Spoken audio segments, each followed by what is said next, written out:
Have a seat here. Okay. So, hello everyone. I know you're probably wondering who is this freak up front coming to talk to you about kink and sex. I know not necessarily something you usually hear in a college institute, let alone period. You know, especially since there's a lot of taboo just in the sense around religion, upbringing, around intersectionality, and around race. While I will be the first one to tell you this is not an easy subject, it is actually a very fun subject, and the reason why we're talking about it is we want people to be safe. We want you to know what kink is, because everybody has misconceptions of kink, of BDSM, what abuse is, what's the difference. So who am I? You know, I am a 36-year-old HIV positive, intersex, pansexual, two-spirit, femdom leather woman who's also known as a sadistic bitch to her boys and to her girls. And I've really earned that title. And throughout this, please, if there's any questions you have at any time, please raise your hand. I'd be glad to answer them. I'm a world-traveling photojournalist, filmmaker, documentarian, interfaith minister, and priestess. I am a sex worker, former porn actress, and a recovering addict. And also how I became HIV positive almost 9 years ago. And I'm also an author, artist, public speaker with a background in social services. I have had over 16 years working in social work, working with troubled teens, sexual exploitation of children, as well as runaway and homeless youth. I'm also the head librarian for the Center for Sex and Culture, which is currently 1349 Mission Street here in San Francisco. We are the largest kink-positive, sex-positive library and archives of its kind. You have a lot of sex-positive libraries, not to mean kink-positive, while there are some, but we are the largest. Just in the main books of dissertations, erotica, sociology, child upbringing, HIV drugs, history, anything you can think of when it comes to dealing with it dating back to the 1800s, we have it. Just in the book collection alone that you see on these shelves, there are over 7,000 titles. And that's not counting what we have in storage. That's not counting the porn. That's not counting the pictures and stuff that we have in archive and under academic lock upstairs. The mission for the Center for Sex and Culture is to provide a judgment-free education, culture events, a library, media archive, and other resources to audience across sexual and gender spectrum, and to research and disseminate factual information, framing and informing public policy and public health. The Center for Sex and Culture provides a community center for education, advocacy, research, and the support to the widest range of people, especially to young college students. We offer classes that run the gamut from information to experimental. We host classes and cultural events as well as offer spaces to other organizations and teachers as schedule allows. We are also a very big supporter of sex worker rights. We serve a nationally, in fact globally significant function, adding to a few accessible resources for sex education available to the public. We are not your grade school sex education place. Not just for academics or specialists. We have acquired various collections of books, papers, art, erotic material, personal collections from notable people within the sex positive, and other media. Our founder, Dr. Carol Queen, is also the resident sexologist over at Good Vibrations. We're also probably one of the second largest vibrator collections next to Good Vibrations. So this fall, open library hours where you can just stop by anytime, 3 to Mondays this semester 5, Mondays 3 to 7, Wednesdays 10 to 3, and Thursdays 3 to 7. Also available by appointment, especially if you're doing some academic work.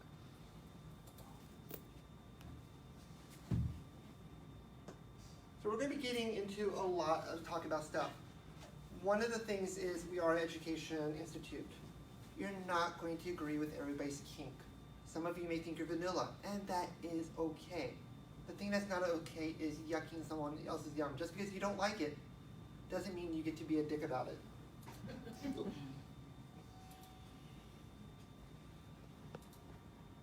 It's okay to not like things. It's okay, but don't be a dick about it. Okay to not like things. Don't be a dick about the things you don't like. I think that's kind of explanatory. So what is a kink, briefly? And we'll go a little bit more into it a little bit later in the presentation. A kink is the use of props, costumes, and role play to enhance a partner's intimacy. A lot of people say, oh, I'm not kinky. You know, I'm very vanilla. Do you like this feeding your partner strawberries in bed turn you on? Or being fed strawberries in bed? That's a prop. That's kink. You know, when I had to explain to religious leaders, they said it's my definition of kink and fetish and all that. It is the way you show love and affection to your partner outside of missionary sex. A fetish is when the props and costumes or role play replaces the partner in intimacy. So what does that absolutely mean? So maybe you have a foot fetish. And maybe the only way you can get turned on is by eroticizing their feet. Thinking about their feet. Even though you may not be doing anything with the feet.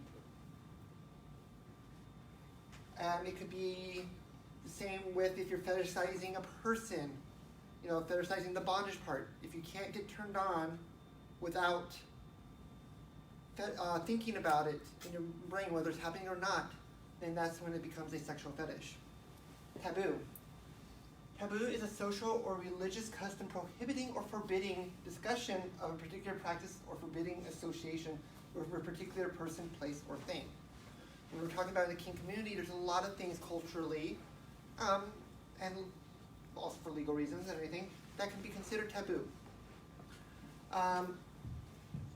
And it also goes from culture to culture, country to country, and again, religion is a big part of it. What are some things that you think might be taboo?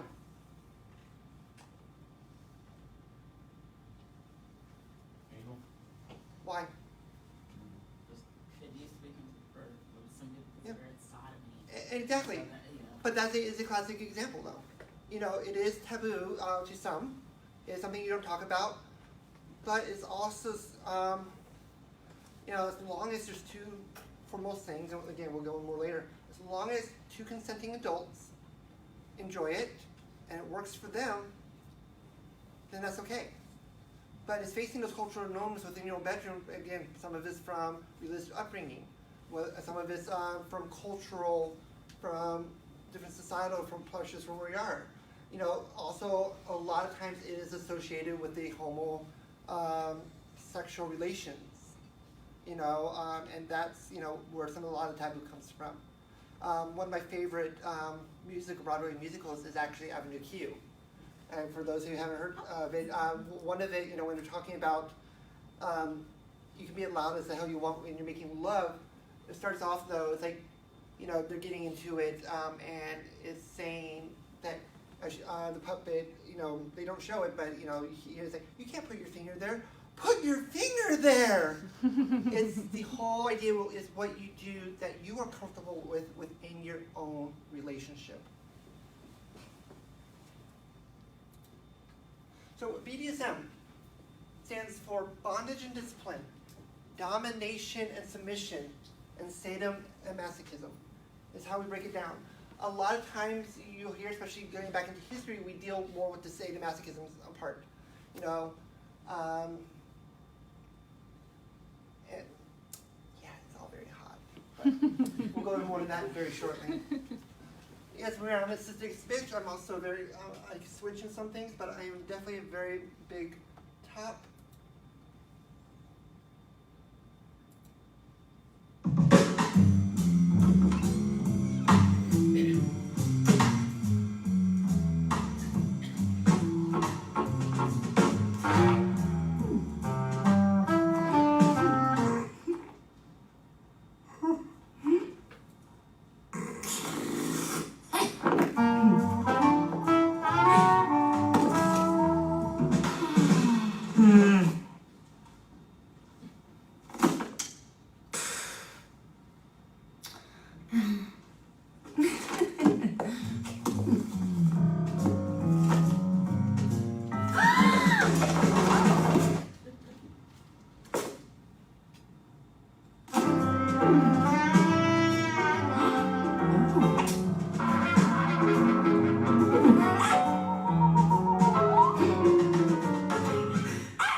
Gift wrapped?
It's always amazing what you can find on the internet.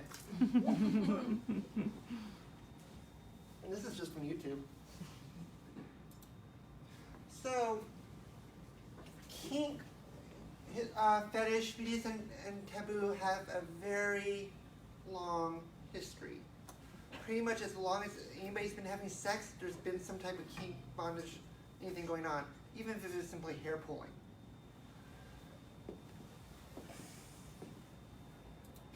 So some of the earliest records that we have actually goes back to the gay Etruscan frescoes in Italy, dating back to the tombs of the bulls in Italy at 530 BC. You know, if you want more information, Google the gay Etruscan frescoes. But as you can see, even back in 530 BC, you have somebody here with a rod. You have somebody else who's spanking the person as they're anally penetrating, and he's sucking the other guy off, performing fellatio. And again, this is actually, because we're not sure when, the Kama Sutra actually was written, and so sometime, the Kama Sutra was sometime between 400 BC and 200 BC. That's basically 130 to 330 years after the gay frescoes in Italy. The Kama Sutra was originally written in verse and was without pictures. So basically it was up to you using your own imagination. As long as people could have thought, people had imagination. And I guarantee not everything was always vanilla. Vanilla is a flavor of ice cream, by the way. It's not really a sexual position or kink. Doesn't matter what you want to believe. Aristotle, 384 to 322 BC, Aristotle was a philosopher and teacher to Alexander the Great. Phyllis, Alexander's wife, was also the consort. Phyllis was also dominatrix to Aristotle. It's kind of a nice mindfuckery when basically your teacher is being dominated by your wife. As you see, Phyllis loved riding Aristotle around like a horse, with whips and everything. And during this time, philosophers were looked to for guidance on moral issues.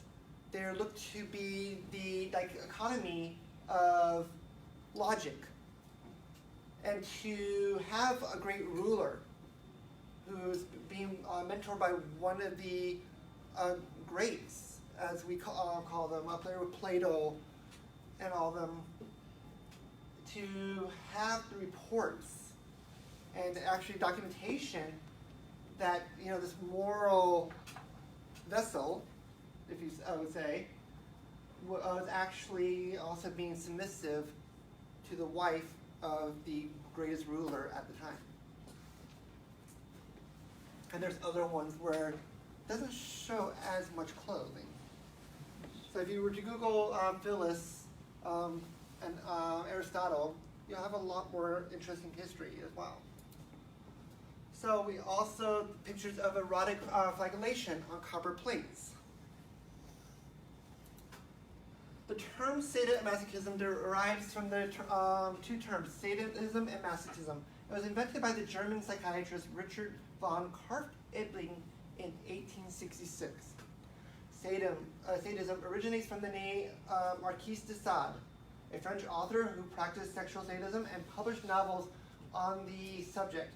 Sadism is the practice of getting pleasure from seeing others receive pain, humiliation, and degradation. He was a sick motherfucker, the Marquis de Sade. If you ever get a chance to read some of his writings or biographies, he was demented, more so than me. Yeah, more so than a lot of people, but he's really helped shape, especially publicly, what life was around getting pleasure from degrading people, using people in a sexual way. And he was definitely, would have been locked up during a time when sadism, masochism was on the DSM-5. Masochism originates from a man named Leopold von Sacher-Masoch, an Austrian author and journalist who practiced masochistic sexual acts, meaning that he sought sexual pleasure from his own humiliation and pain. It is used to believe, thanks to psychologists like Freud and Richard von Karp-Erbling, that people were into sadomasochism as some kind of psychological trauma in their childhood, which resulted in an incorrect development. Some people was just simply for watching Wonder Woman get bound and gagged in all the comic books. There's a rich history in Wonder Woman being used. Hello, come on in. Sorry. Sexual sadism and sexual masochism used to be listed as a sexual deviant behavior and were on the list of behaviors that were part of a personality disorder. I'll go into a little bit more later, but it was only till last year, up to last year, is when they were still on the DSM. BDSM rituals were found in some Native American trial by ordeal rituals in which the guilty party was made to suffer through painful experiences. The Kama Sutra recommends both biting and scratching as a way to improve lovemaking. Personally, I like metal guitar picks that look like fingernails and combine it with electric. Screw these nails on the chalkboard. Prehistory of sadomasochism. Many practices and relationships that are today associated with S&M have a long history, such as flagellation, domination and submission with a sexual context. Many of these practices are addressed in distinct literatures, both scholarly and fiction, outside of medical literature. We have a college, Cal State East Bay, Dr. Richard Sprout, who's been dealing with kink issues as well as kink in healthcare. And they've made a lot of advances in really reaching out and dealing and trying to bring to light and to educate people on BDSM, kink, taboo, and whether or not kink should be listed as a sexual minority or even possibly included in the LGBT umbrella. Many of these practices are addressed in distinct literatures, both scholarly and fiction, outside of medical literature. However, anything pre-80s, pretty much, would, even if it was pretty much porn, would have been listed as a medical journal or education textbook just to get it published. So you have a lot of naked men, naked women, transgender people, which is pretty much smut, and not anything wrong with that, but they're being listed as for medical and education just to be able to get it published and get it out to people. And very few printing presses would actually print it. If you guys ever get a chance, look up the movie Beefcake, and it really talks about the whole during the time of the era when porn could get you in trouble. You know, just even going through the mail and everything, and the fights and everything, and what they had to do in order to protect themselves. Tom of Finland is another good one. Cooper's The History of the Rod, 1988. Gibson's English Vice, Largers and Praise. Hey, hello guys. Bag's right there. Right here. Thank you. So relevance, these practices predate modern conceptualization of S&M and today do not indicate association with the modern BDSM community, which is a distinct subculture that did not emerge until the 20th century. Situations in which S&M practices may be presented can actually completely external to the BDSM community and not guided by norms extant within that subculture. S&M culture is heterosexual. Sounds like a lot of boring history and education. I guarantee you we get into a lot more fun stuff and a lot more entertainment. But it's really important to know where the stuff came from and to realize that you are not a freak to like what you like. It's actually quite normal and it's actually quite encouraged. You know, some people, as you'll see, especially this week, will be basically wearing it with pride with wholesome events. But you know, it's okay to keep it strictly to your bedroom as well. You know, for each person it's different, and there's nothing wrong with that. So don't think just because you're not doing it one way and somebody else isn't doing another, that you know you have to do it the exact same way. The earliest U.S. center was New York, 1933. The seminal groups is linked across generations to today's S&M community. The early American network had direct European and Austrian influences. As you can see here, with Austrian influence and everything, is also during the time rising up to World War II. And the reason why that's important, especially when you're dealing with the Nazi Germany and everything, Hitler himself was a kinky bastard. But a lot of people, when you're dealing with a culture, especially in Europe, that is a lot more open about love, about sexuality, about fluidity, you're going to have a lot of that coming into a culture that has unfortunately been predominated by religion and the guide to what we think by your politicians, what is the moral compass and that the people should be governed by.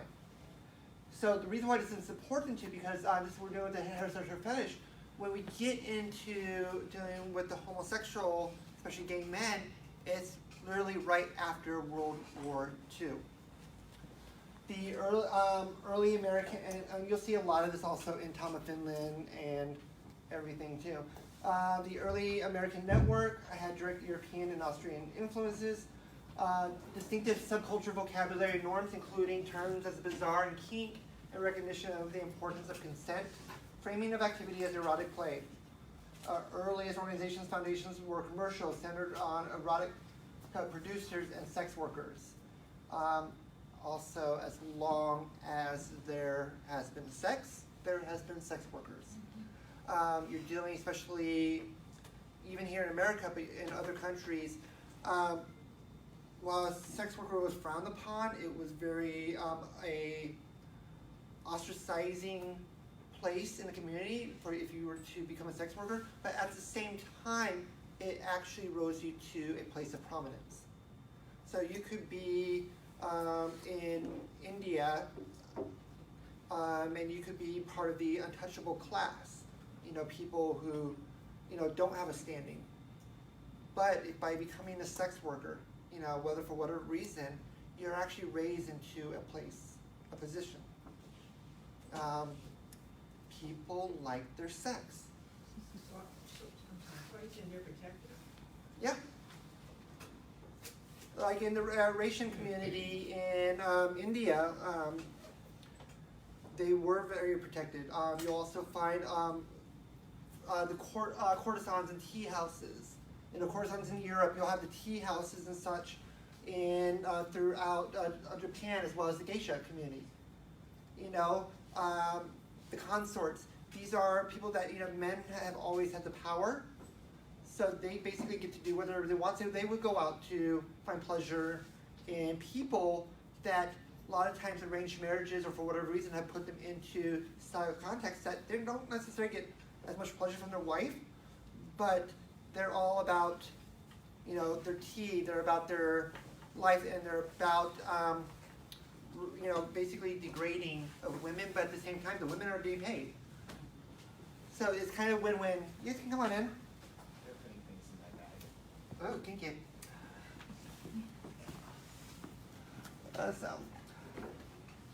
And then dedicated formal support of organizations beginning in 1971 in New York City. And again, this is for heterosexual fetish.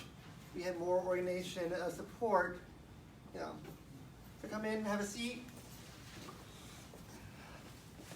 So we'll get to this shortly and everything, but you know, another fetish we'll get to later is there is fetish. There's also kink, and it doesn't necessarily have to be sexual. It's about adult babies, diaper lovers, and such. So I have two wonderful people who are helping out today on that. So we'll get more into that in a minute.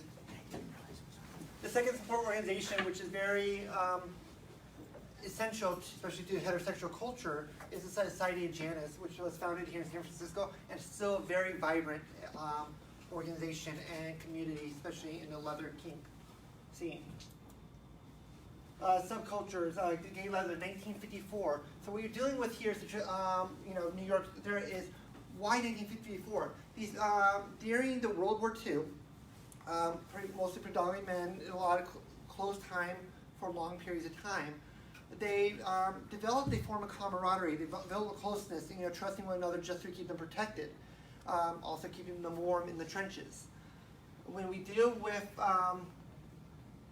you know, closeness of the men, you tend to, whether you felt yourself straight or not, it wasn't necessarily as a matter of originally because you're gay. It was because you were trying to protect yourself. You're trying to stay warm. You're needing that companionship because your wife is thousands of miles away.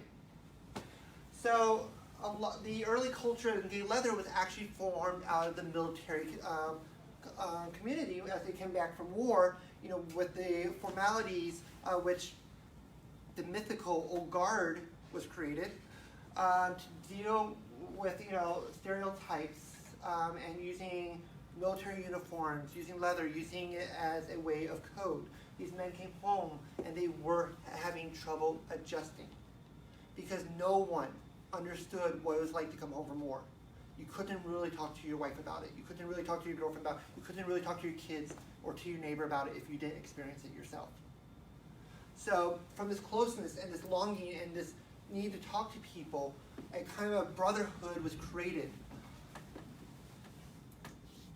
The motorcycle leather was a later motif and subculture maker late 1950s into DS sexuality, not necessarily leather initially, because a lot of times, like you said, was dealing with uniforms, was a common feature in early groups. The earliest foundations were bars and motorcycle clubs. Later, the social organizations such as Chicago's Hellfires Club. You know, the book, The Letterman's Handbook, was published in 1972. It's very important to remember that we frameworked the group of men who were soldiers returning home from war 1939 to 1945. So if you looked at the World War II dealing with the New York subculture of heterosexuality, you know, dealing with the S&M. You know, again, even though there's always been homosexuality, it's still a very taboo thing. It's still, for many people, it's still a taboo thing today. For many gay men of that era, World War II military service was the first homosocial experience for being thrown together. You know, discipline, dedication, honor became very forefront and grounding in a platform for these men to interact and to find camaraderie and to find the fulfillment of needs that need to be met. This is from Thomas Finland, artist.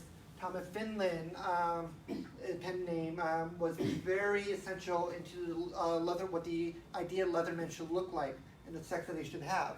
He was actually from Finland, so it's been a long day. So he started creating this. He also served in the war during that time too, and he got a lot of his inspiration from the foothills and the trails around where he was serving. And it was very, they had laws against being homosexual. You can actually get yourself in prison for it.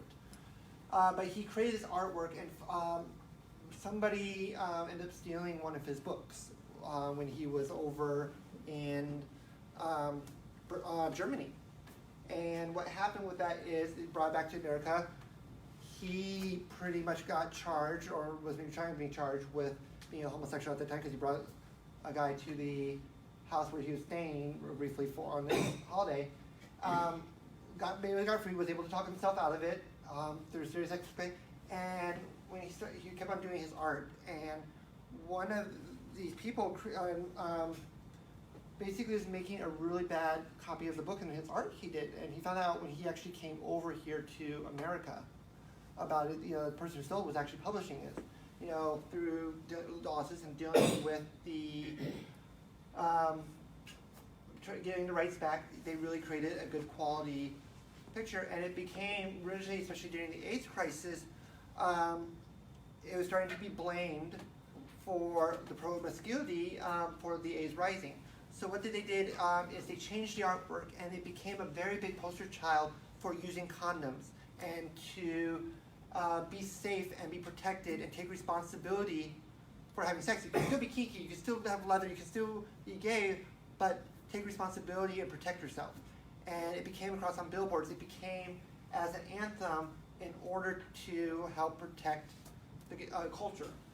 During the 1970s, 80s, we're moving up into the time of Stonewall and Compton cafeteria riots, and basically the fight for equality.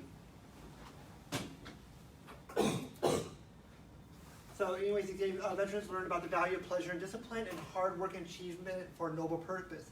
Sounds familiar because basically the whole idea, especially if you're dating back to the Greeks and the Romans, it was a sin to sleep with a guy just for pleasure.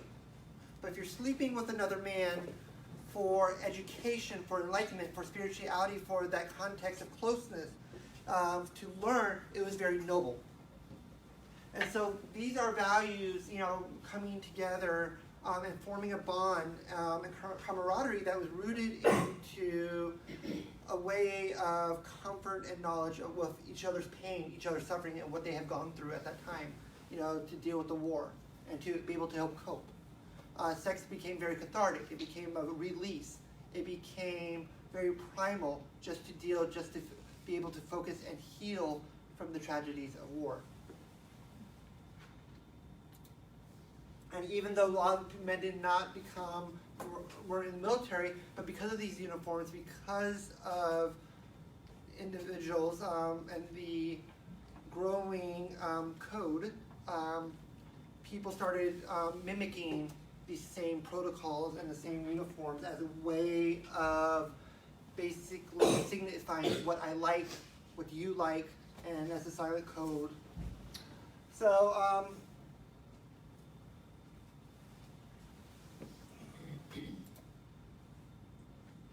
they incidentally, stores were also put on skits for their own amusement, since women were not allowed at the front. Some of the men would play parts as women and doing kind of mock dress-ups, as those seen from South Pacific.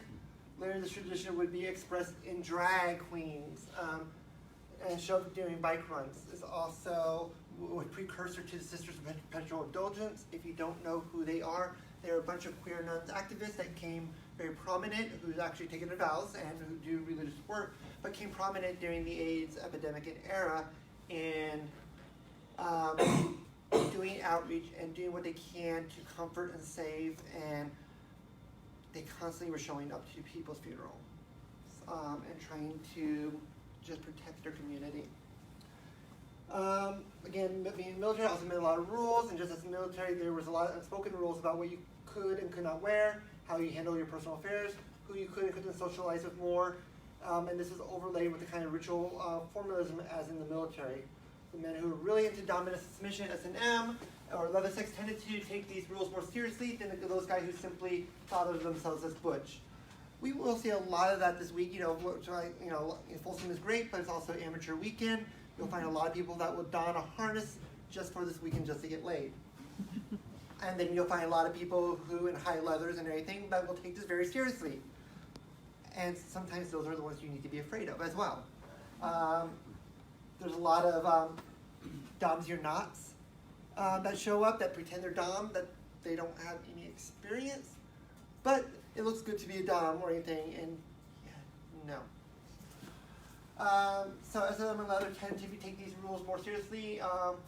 They tended to wear more gear than necessary to signal the fact about themselves, but they all hung out together in the same settings. As you might guess, in some cases, any particular person might be into both writing and the exotic sexualities. And we're talking about writing, we're talking about motorcycle.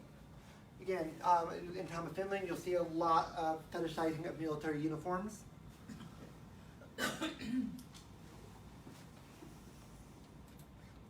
The bike clubs and bars, they were hung out as magnets. They attracted the gay men who were interested in what their idea of masculinity was, and the gay spectrum. But it's the leather men who defined masculinity in extreme at that time. Now we know that there's many ways to be masculine. This meant that, it had to be inclination to being kinky. Also, seeing exclusive and inclusive. For the most part, it was pretty much exclusive in dealing with mostly homosexual men. Later, the lesbians joined in, and so did the cisgender straight people and bi, pansexual, and anybody else on the sexual identity spectrum.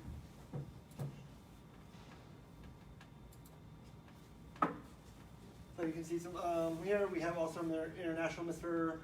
Leather 2017. One of the great things that came out of this, whether you disagree with the title circuit or not, is we gave people, we had what the ideal look and physique will, and so just like Miss American Pageant, so was the title system born, like who was the best leather men around. And from that, we've branched off into many different title systems from international and then Miss International. We have local, I think we have about 12 local bar and club titles that feed into Mr. San Francisco Leather, that feeds into the International Mr. Leather.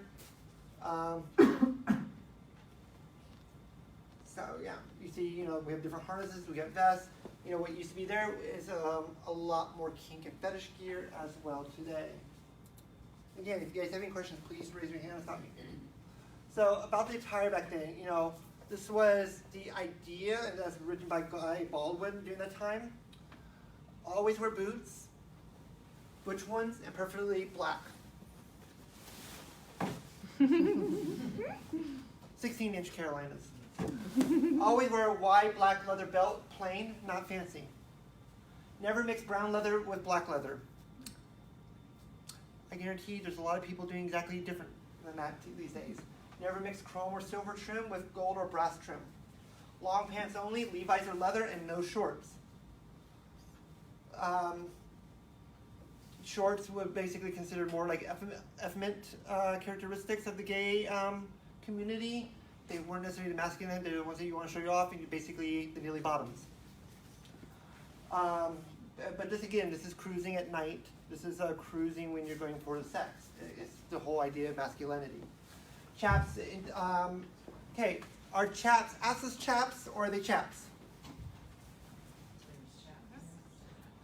One of the biggest things you'll hear constantly, which is like nails on chalkboard, assless chaps.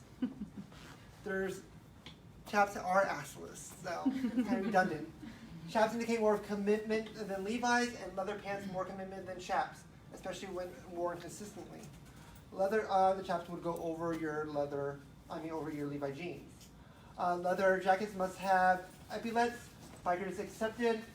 Epaulets are basically on military uniforms. They were able to put their bars and signify, and so does the leather jackets today. So you'll see like a little bar with snap usually. Headgear is reserved for tops or experienced or heavy bottoms only. And there's a whole reason how the mirror cap was that you see a lot of men don as a form of master dominant. Bottoms may not own collars unless the particular top has allowed that bottom to be the custodian of the top's collar. We see a lot of people that are their own master taking a collar, and then we also see H&M producing collars for people to wear. A bottom wearing a collar is a slave. This is from back then. You can be a slave, you can be a submissive, you can be protected, and belongs to the owner of the collar, who presumably has the keys. Although tops are not to engage a collared bottom in this conversation, but only bottoms may do so. Should such a relationship end, the collar must be returned to the top. Never touch the bill of a bike cap, including your own. I have a question. What's a heavy bottom? Like, because it was like, because it was like, you can't do, because it's like tops can do this, and the exception and heavy bottoms. And I was like, okay, so the women heavy bottom and why they can do that other thing. Okay, so it was. Okay. What, you were going to say something, Michael? Oh, I thought you A heavy bottom is basically was somebody who had the stamina, endurance, and could basically take multiple loads and one right after another. We also call them power bottoms. Yes,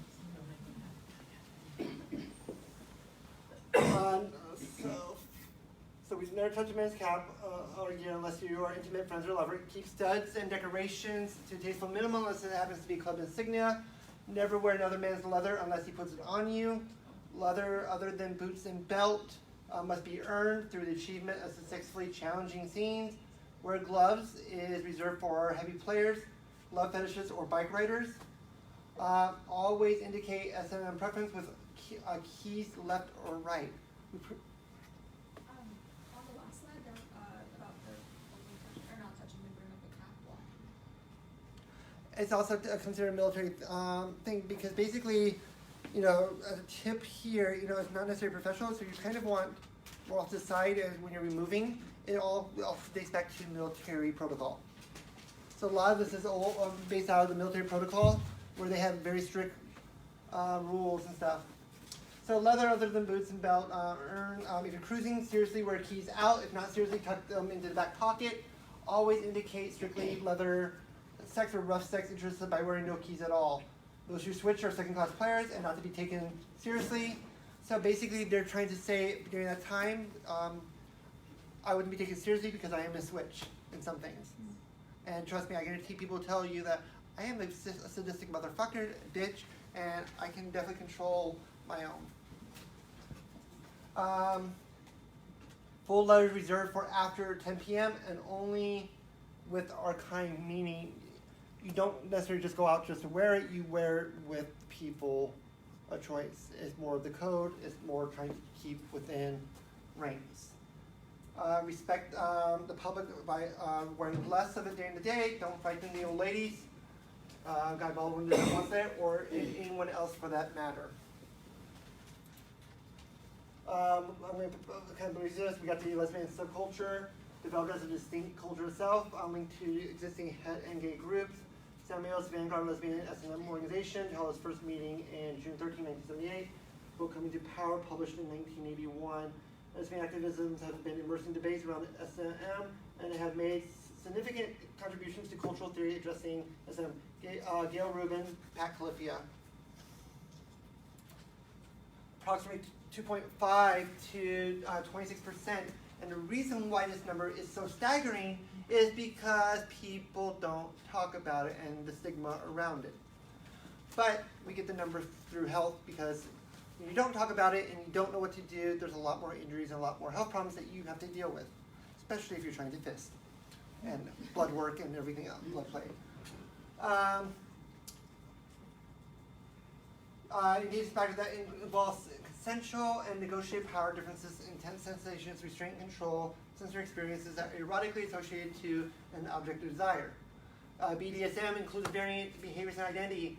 And from 1987 to 2017, DSM-5 basically said you had a mental disorder, and pretty much, if we still had asylums, you would be locked up for having any form of kink or say S&M tendencies.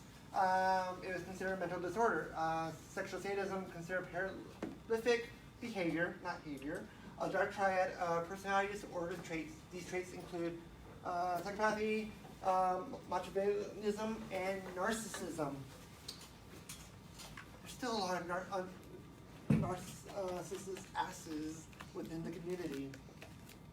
Ego is a big thing. So again, power control. So the picture here. No, this is not a picture of a transgender individual.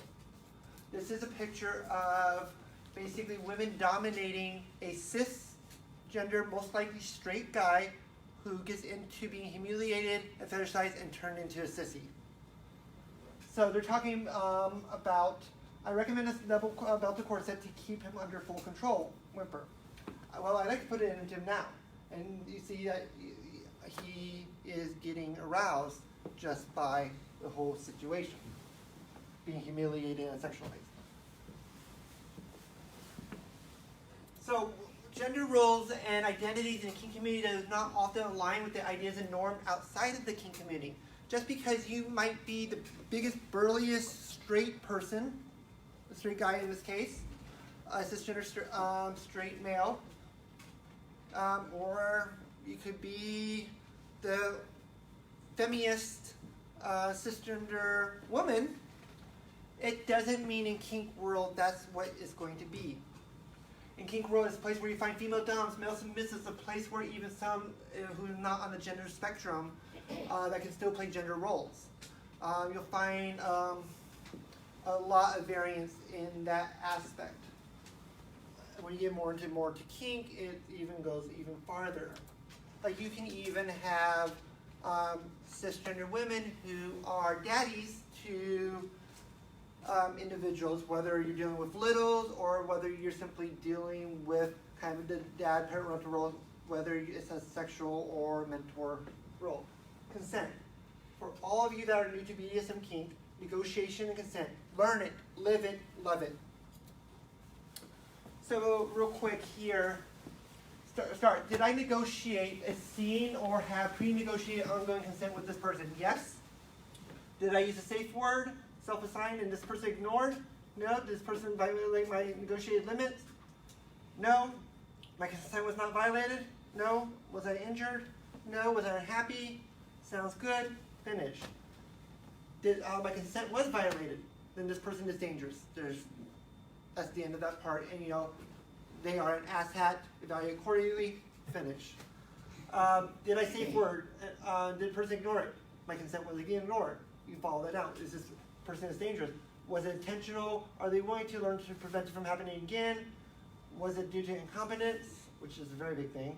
If it's due to incompetence, then they shouldn't be talking to you in the first place. Did they take care of me physically? So this is a nice little chart. And we can always give you guys this chart later as well. But I want to kind of power through this. Oh, we're still good on time. So let me ask you this. Who here has read or seen 50 Shades of Grey? 1, 2, so about half of you. Barely get through half of it. So, is 50 Shades of Grey a depiction of kink and BDSM? Wow. Well, then what is it? Well, you have sexual tools where they went into and had all different apparatus and the whip, the chain. Okay. We call it, not the woman called it, but The dungeon? blindfolded. Yeah. Went in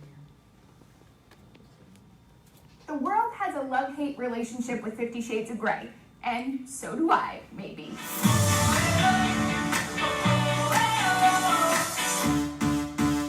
So guys, I can't remember the last time a sexy movie got as much hype as 50 Shades of Grey.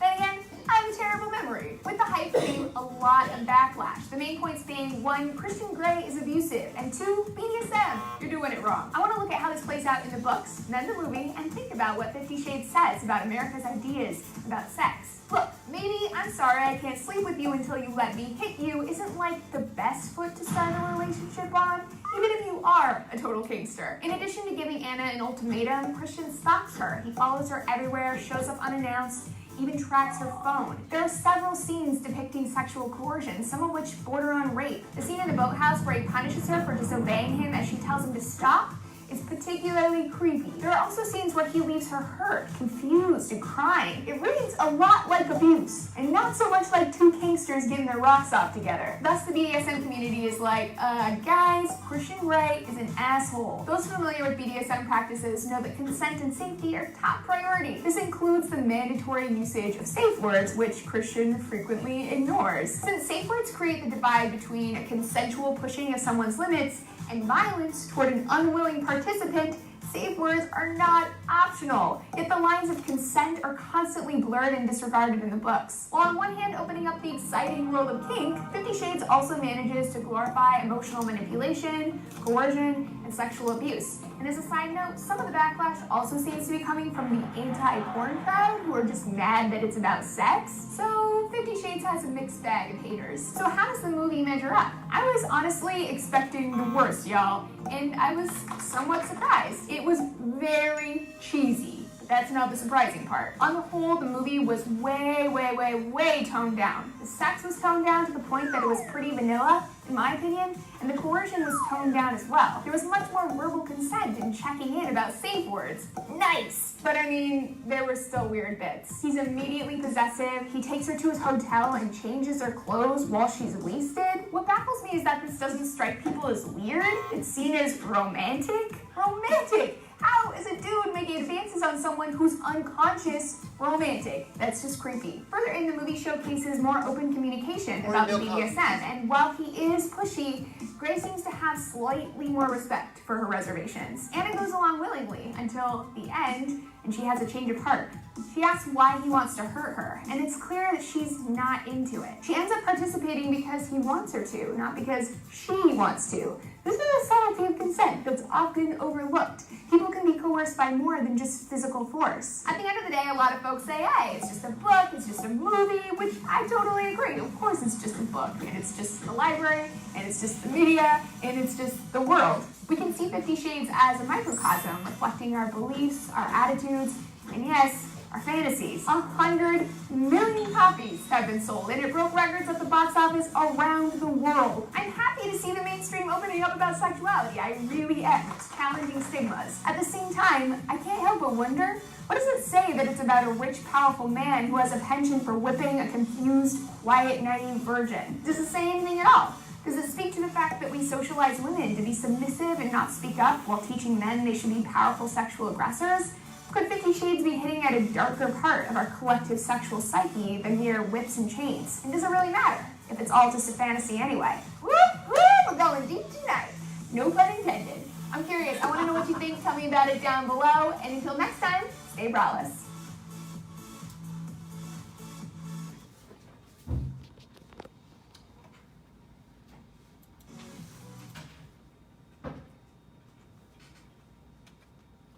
So red flags real quick. I know she covered some of them, but in dealing with, and yes, this book, while this is about abuse, it is at the Center for Sex and Culture.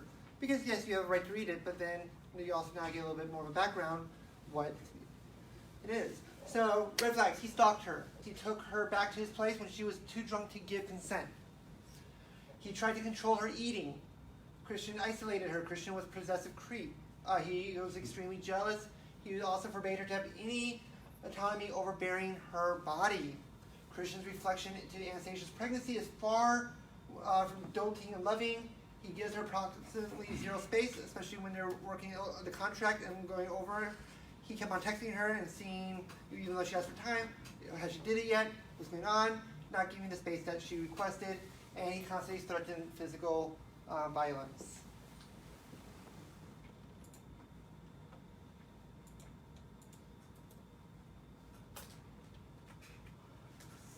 So, several activities in BDSM play are considered illegal and fall under the definitions of rape, assault, or similar crimes or torts if performed without consent. However, most legal systems include a general defense that activities performed with the victim's consent should be considered not a crime at all. This raises some legal and ethical issues. Just like still in a lot of books, sodomy is still under and is still technically illegal. But you know, as a country, we are moving away from that. Not other countries are like that.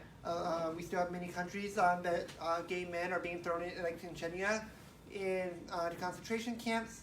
Yes, they're starting up again. You get jailed, or you, in some countries, like over in the Middle East, you can actually get tarred and feathered, publicly flogged, and also killed, or have your family kill you, just because you are gay. And also, any anal sex, whether it's heterosexual or gay, can happen. Yep. Even in your own bedroom. So what is consent?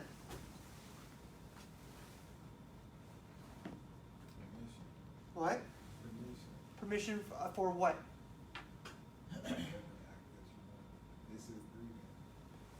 what does that permission look like?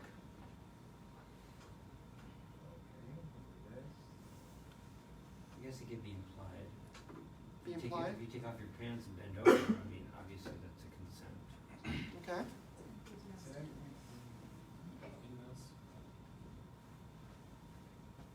What? Okay. What about their state of mind? If they take off their pants and they're drunk, is that consent? If they're intoxicated under any way, if they are physically unable to do so due to a mental disorder, Sound mind. safe, sane. Who can express consent? Children. Children can express consent? I think said can't. Who can? Adult. Anybody in the United States, anybody over 16 years of age can give consent. Below then, you can't. For those who are developmentally disabled, cannot. If you're intoxicated, you cannot. Can we go back to the developmentally disabled? Uh-huh. Okay, because I actually speak about this, talking about disability and BDSM. And so what do you mean by that, like, cannot? Okay, it falls underneath the gray line, but a lot of times if you're nonverbal, but also if they can't really understand what is going on. Yeah. Like if you're somebody with Asperger's or somebody with dissociated ID or autism, you do have a way of communicating, you do have a way to give consent, but when there a lot of times, and I'm not talking about regression to little space or anything like that, but if you are say 32 years old and you have the mentality of a 10-year-old, you cannot give consent. They do not understand what is physically, emotionally, even spiritually really going on. It's really understanding, do they have a clear, basically it boils down to, do they have a clear concept of what is going to happen? And yes, some people are not verbal in general for whatever different reasons. There's text messages, there's different ways of, people are communicating what you can and can't do. People, if you're a caretaker, whether you're a teacher or if you are in a position of caring for somebody outside of a consensual relationship, like say if you're working in a group home or if you're working in a residential facility, there's no consent there even if the adults are of age. So we define the consent given is, okay, yes, it is okay, I'm okay with this, great. When is consent invalidated? When they say no. When they say no. What about if they gave you consent and you're in the middle of sex or you're in the middle of flogging someone and they decide to say no? Can you keep going? No. Why? They gave you consent initially. Consent can be withdrawn at any time. It can.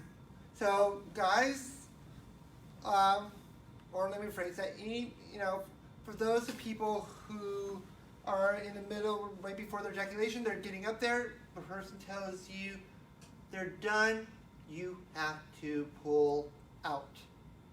You can't continue. You can't even ask them if you can shoot their load all over them. They said no, you need to go take care of yourself in the bathroom and leave the room for whatever reason for that time, if you absolutely need to. Because as soon as they say no, you're done. As soon as they say no, it's rape if you keep going. There are activities that we still can allow even with the victim's consent. Okay, if you are under 16, I don't care what state you are, even with marriage child laws and everything, you cannot give consent. Okay, what about if you're 17 and the person's 14? Sorry, they cannot give consent. If they're 18, 15, they cannot give consent.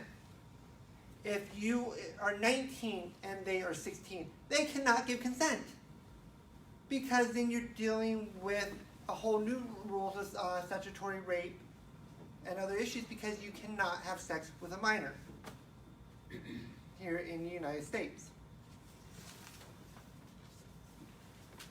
These concepts apply not only to BDSM, but any type of interaction between people.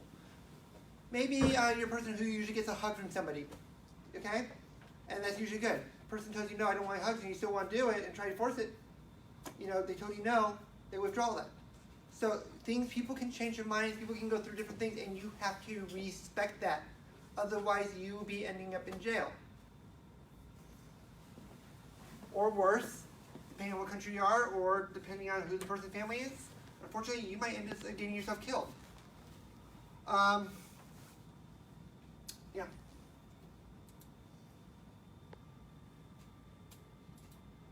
The term kink describes sexual behaviors and identity encompassing bondage, discipline, domination, and submission, sadomasochism collective known as BDSM, and sexual fetishism. Oh, Roger. Why can't she just admit she's a deviant so she can come home? Deviant? Yeah, she wants me to spank her in bed. It's sick. Stan, everyone has something a little different that they like. Something a little naughty, a little kinky. Not me. Oh, honey, everyone has a kink. You just need to find yours.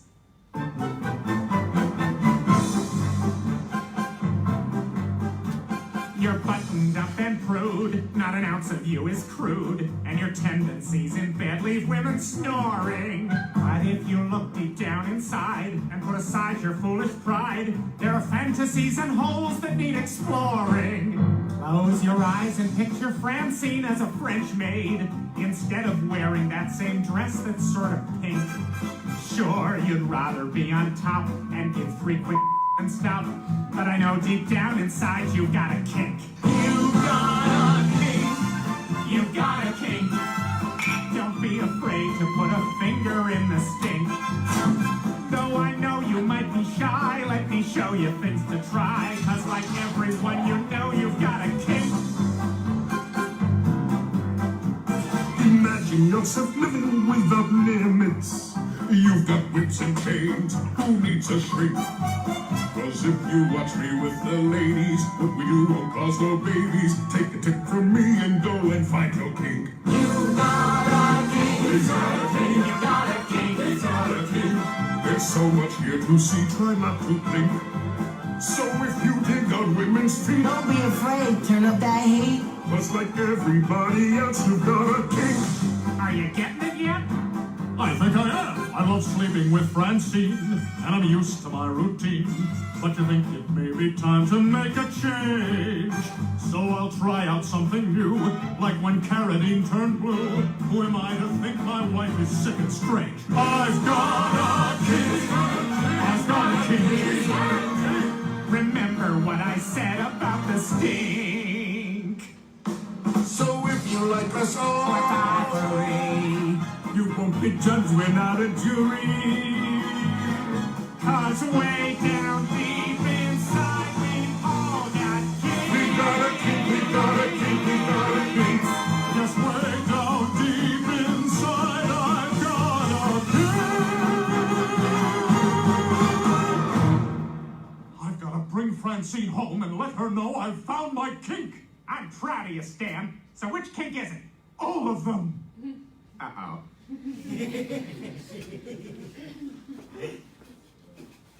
That's a little bit, a nice little breaker.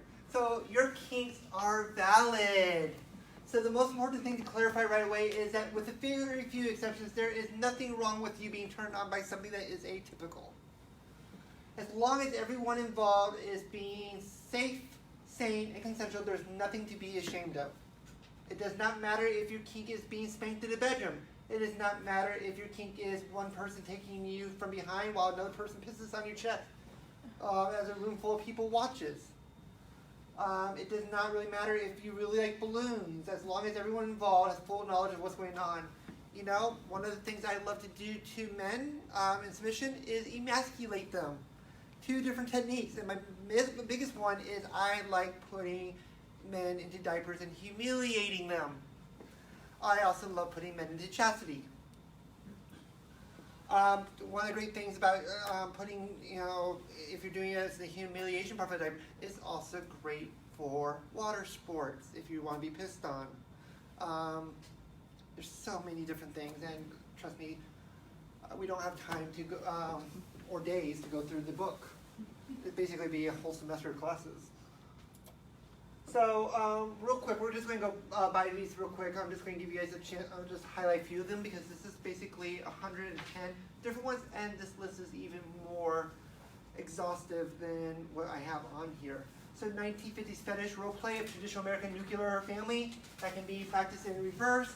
Is also a lot of times it's the housewife, all with the pearls, dressed up for the husband coming home, fresh cookies baked, nice thigh highs, deals, and heels. But gender swap and role plays, you can actually make the guy the 1950s housewife. 24/7 power exchange relationship that functions 24/7. Adult baby acting like an infant, wearing diapers and receiving care. That can be sexual or non-sexual, depending on who you are, and it has nothing to do with children. It has nothing to do with children. There's a sense of safety and regression in knowing that you're safe and having a caretaker take care of you. But sometimes it is simply just a matter of regression, not something sexual at all. It is basically a role play situation where your needs being cared. Maybe it's a space because of different traumas, or you didn't necessarily have a childhood, that you need somebody to care for you in a way and help you grow up mentally to get to. A lot of times you'll see hyper focus on age regression without saying that they want to be a baby forever, but truthfully that's not realistic. Like all babies, they do grow up, but it's usually that caretaking mentality just to get people through to where they need to be and to be functional mentally, physically, and everything. So unfortunately, a lot of people fetishize me because a lot of people, especially my boys and some of my girls, they like the Amazonian fetish. The really strong, authoritative women. It's also that you'll find a lot in when you are dealing with the Wonder Woman comics, and people fetishize different things. People fetishize on race. They amputees. People get turned on by people missing a limb. People who are Asian or POC or chubby or any number of things. There's a big fetish of people who are redheads, gingers, armpits. Each their own. Again, I can't stand the smell of it, but especially in the gay bars and everything, and a lot of it actually has to do as well due to HIV and AIDS. Your senses change when you're dealing with HIV. A lot of things become more olfactory, pungent, especially when you're dealing with perfumes and heavily scented items. So more the natural is what can actually help, and that's where that's basically has been born out of. Anal sex, and people just like it in the butt.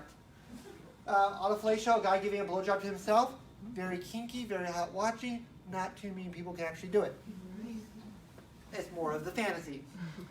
Barebacking, sex without a condom, and there's nothing wrong with not using condoms.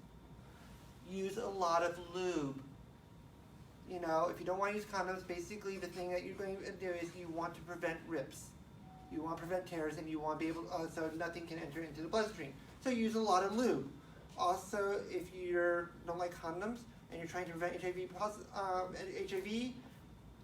get on PrEP. Talk to your doctor about PrEP. However, PrEP does not, I repeat, does not stop you from getting any other STD. PrEP is great for helping a 91% chance of limiting getting HIV out there. And when you're having sex with somebody who is HIV positive and they are undetectable, they cannot pass the virus on to you. Yeah, but people do lie, so having that extra caution about having PrEP as well, and there is almost likely you're not going to become positive. So it is okay to sleep with people who are positive, and if you are negative. You know, there's nothing wrong with that. Bathroom control, deciding when somebody can use the bathroom. Diapers come in great for that, but also butt plugs and other things. Biting, give me those teeth. You know, just don't give me the dentures. It works for some, just no, not for me. Blood choking, blood play, body paint, bondage, branding, as marking the skin with heated object or image, word or symbol. Breath play, which we'll do a couple things, tell you about a few ways of safely doing that today. Chastity means no sex for you, or basically, depending on which device you have, basically you can't have an orgasm because you're being restricted. It's very nice to put a guy into chastity and control his orgasm. He'll make you longing, wanting more, especially when you're the key holder and he's not. Collaring is usually represented for somebody who shows you're submissive. It can be as serious as a wedding ring in some circles. If you see a collar, just ask. Doesn't mean that they don't play with other people, but there's usually a reason that they're having a collar. Sometimes, again, they got from H&M, but for most time in the kink community, either they're underneath somebody's protection, they're in service to somebody, but there's also a lot of people who have open relationships. It is a symbol of commitment to the person who is your key holder. There's many different style collars out there. There's locking with a lock. There's chain ones. There's one that you really need a special turnkey to get it off. It can be very interesting trying to get through airport security and you can't take off your collar, or even for MRIs at the hospital. Consensual non-consent, also known as rape play, is still consensual. So basically, if you fantasize about rape, as long as it's consensual and that's something you guys like get into and gets you off, it is okay. Corset, lace tight. I love my corsets. I love how protrudes. I have a lot of them.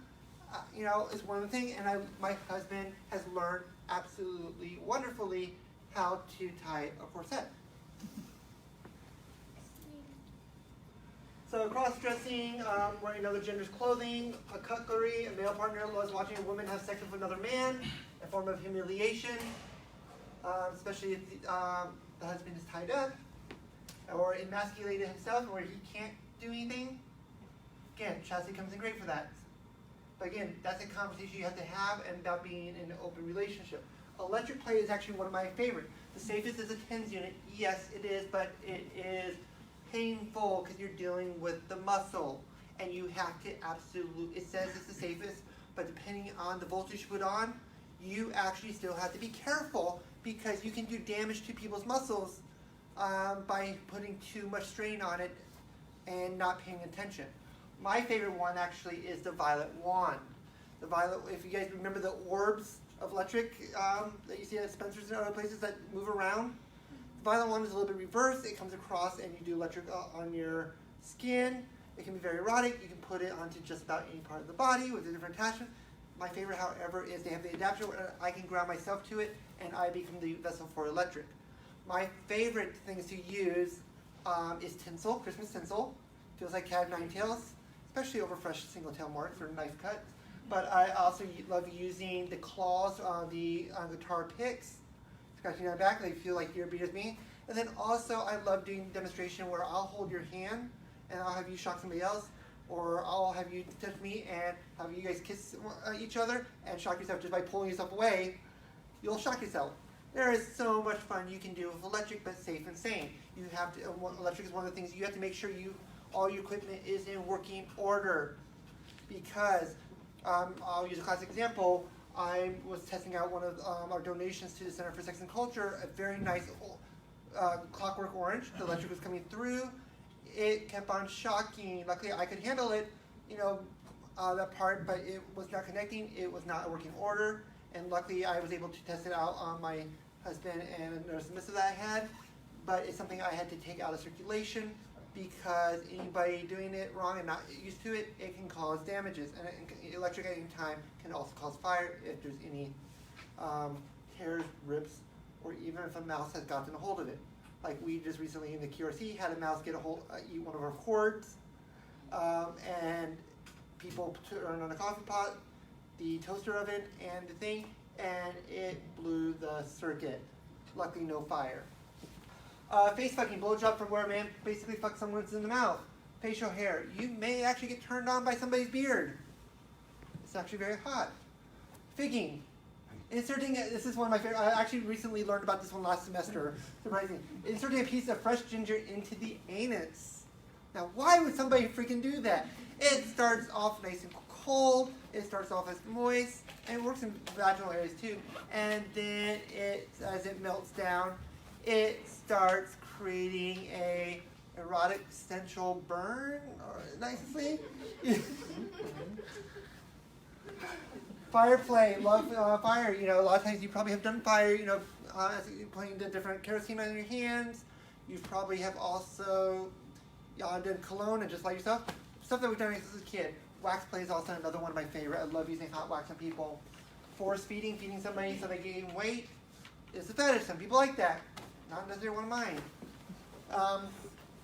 Foot fetish. While I don't like people's feet, if you want to worship my feet, go for it. It's one of the most humiliating things you can do to somebody. It can also be very loving too, because humiliating, you walk on your bare feet, but if you're going to go the route of Mary Magdalene, it was a sign of love in order for her to clean her master's feet with her hair and with her tears. Some people get into dressing up as a furry costume, whether it's a full fursuit or just an animal play. Puppy play is not necessarily furry, but it can be, but people have different costumes. But some of them do have sex while in costume. It's not just a furry. I had a boyfriend who fucked me in his fursuit one time. It was definitely an interesting thing. Happened only once. It wasn't my thing, but I was willing to try it at least once. This is a pup play community. People take on the persona of animals. This is also a part of a series of fetishes and kinks that are part of the transformation fetish. Basically, you're transforming yourself into somebody who you are not, whether it's a little, whether it's furry, whether it's someone being sissified, many different things that you can transform yourself into, and it's actually a fetish to be somebody you're not. You keep using the term little. Can you define that? I will. A little is basically anybody who regresses to the for play, for whatever reason, to anybody underneath the age of 18. So say you're 34 and you regress, say maybe your little is 16, you're like being a teenager. You know, there can be some very hot, kinky, incest role play in that way. Again, it has nothing to do with children. It has to do with being a level that you feel like you want to be comforted in, whether it's actual sexual or if it's just mental, physical, just an emotional side of it. Sometimes the littles will like to just non-sexual, like to color, like get really into that zone, and you'll see that big transformation. And it's up to the bigs, the caretakers, who's every day in order to provide that safe space, just like anybody. Garters and stockings. Some people get very hot. Golden showers, also known as water sports. Knife play, which will show you some of that. Long hair, medical play, doing different things. I like using sounds on people. I've also used catheters on individuals who like that. Hermaphrodite is the reason it's on here, even though it is a politically incorrect term. The term is intersex. Somebody, and it's not just somebody with just male and female body parts. It's also, there's a whole lot, spectrum of intersectionality, which can even be, as in my case, I'm genetically XX, and I was born both, as I told you guys earlier. Some people like getting pregnant fantasies, or even sexually, but then also you got some guys who like to drink breast milk, you know, as a fetish, and some women like doing it. Again, lactation when you get off, loud sex, again, you can be as loud as the hell you want when you're making love. Mummification is when you're wrapping your body to limit movement, whether it's in a sack. Saran wrap, which is one of my favorites. Needle play involves using needles. Again, with a lot of these things that you see, you need to basically, when you're dealing with blood, you basically need to make sure that you are doing it correctly. You should have a biohazard container to put your needles in. You should be using gloves. Some people will be blood bonded, you know, as a form of sexual thing. But then you also need to know their STD history. You need to know about them. Yes. Yes. There was something really bad for me. Stuff about human, Human furniture. If you saw like, there's sometimes I like to sit on people and make them my chair. Matter of fact, come here.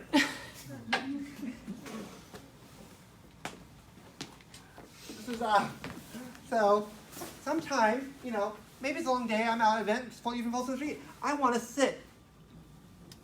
There, maybe I want to read a book. Maybe I have somebody who wants to be a lamp or something.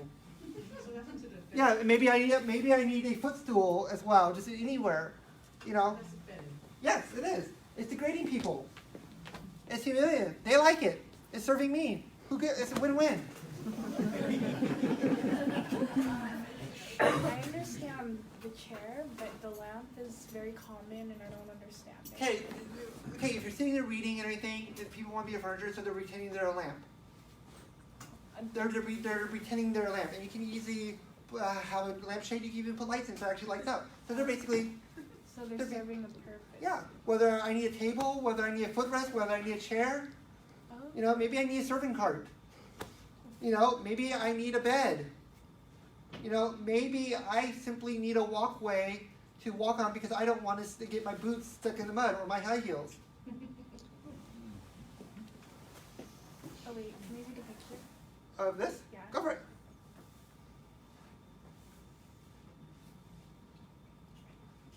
Some people also like to get into scat play, which is playing with shit. Not my take, but. And if you're at a fetish convention, please don't do it, because then the fetish convention has to pay extra money. Right.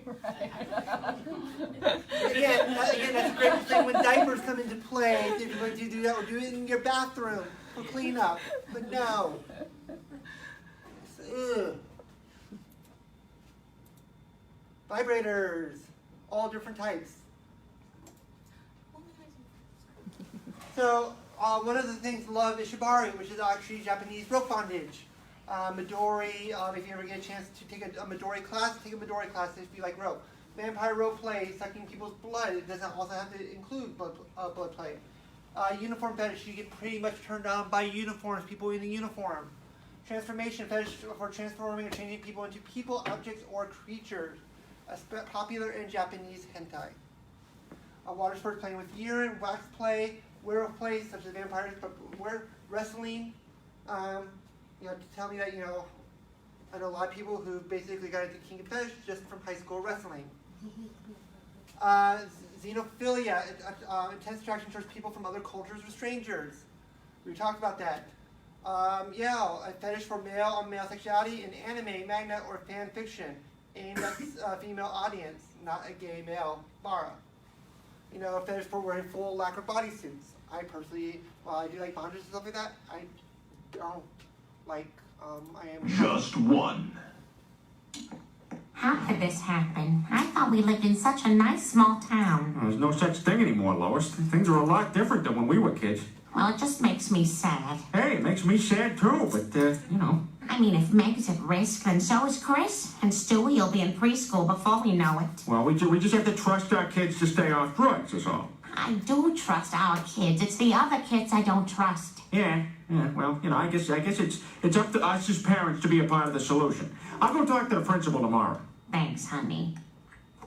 The safety word is banana. I love you.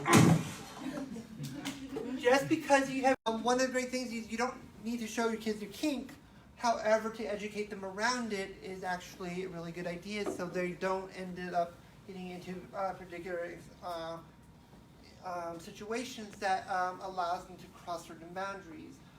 Again, we're dealing with power dynamic. They're having talking about the kids, but in the sense they're getting ready for. In this case, Lois here is actually switching what the idea gender role is.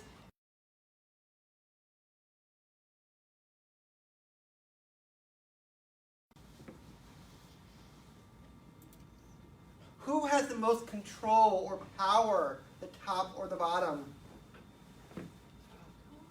Why? Because you really have that person kind of like pinned down. Okay.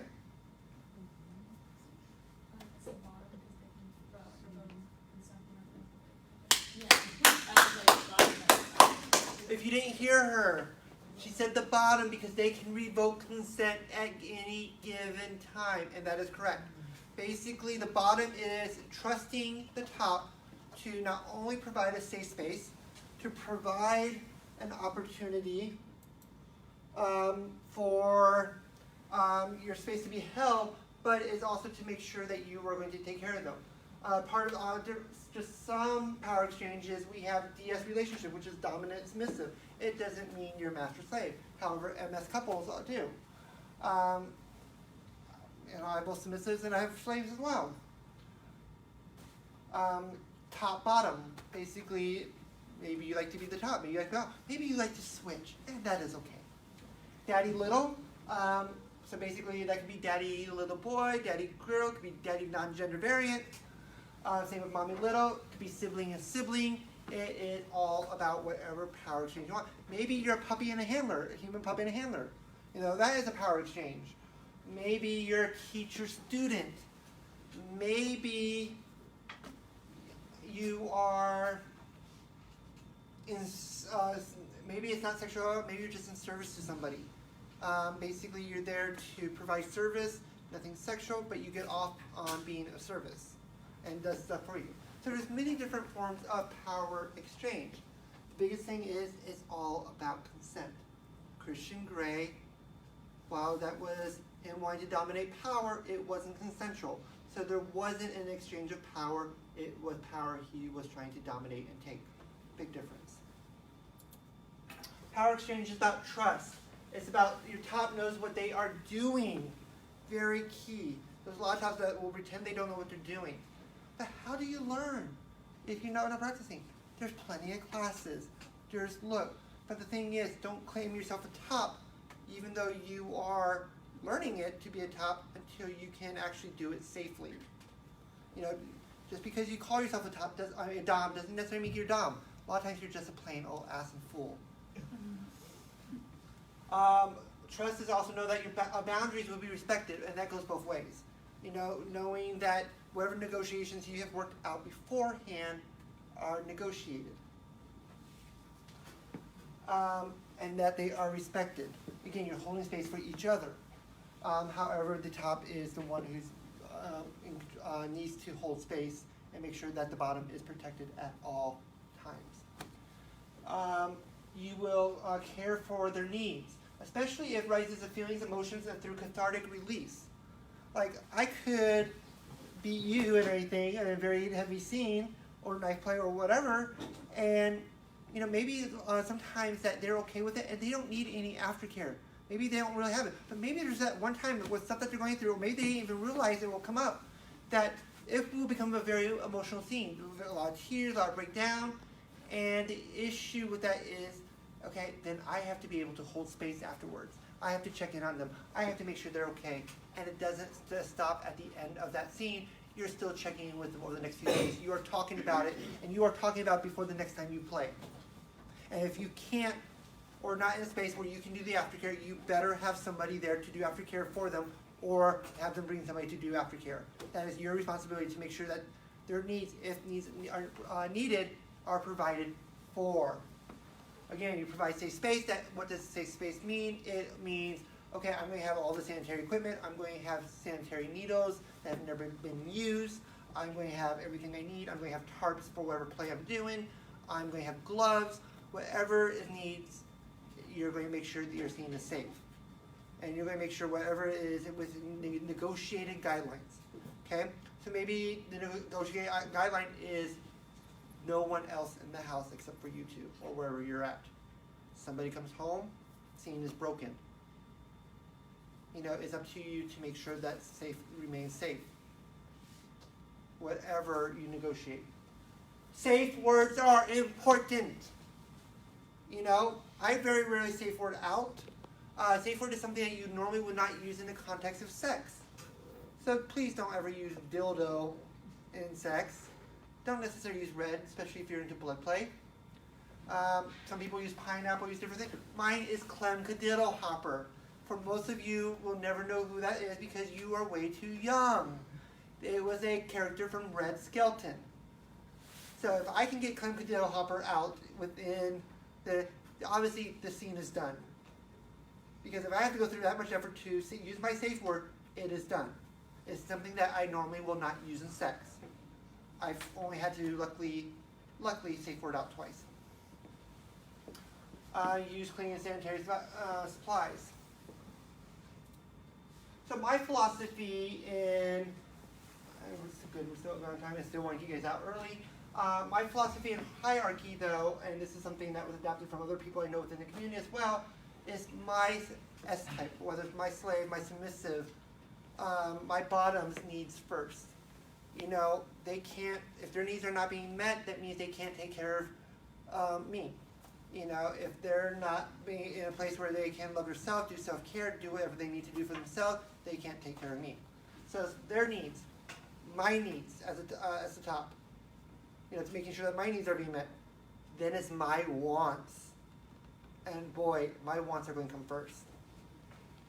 And then it's their wants. I'll provide you the space for your needs, but at the top, it's going to be my wants over yours. And there's no negotiation to make sure your wants are taken care of, but my needs are going to come first. If I'm holding that space for you, if I'm taking care of you, if I'm doing what I need to do, I'm going to make sure that I'm having my needs met as well. You know, if I don't have some type of needs being met on my end, then it's really not a scene that's working out. If it's only one-sided, that you're getting only thing, and that's not to say that, okay, I'm having a scene and really it's mostly for you. But if every scene is like that, then we're going to have a problem because my needs are not met and I'm not being taken care of. Look at that cute diaper-ass. So basics. Negotiation.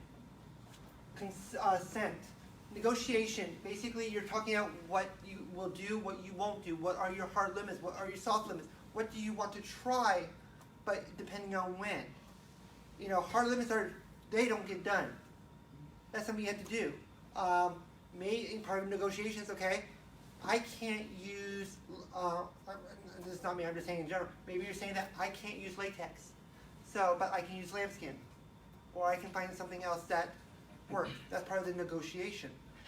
You know, maybe it's like, okay, I like my face covered or my eyes covered, but I can't do a full mask.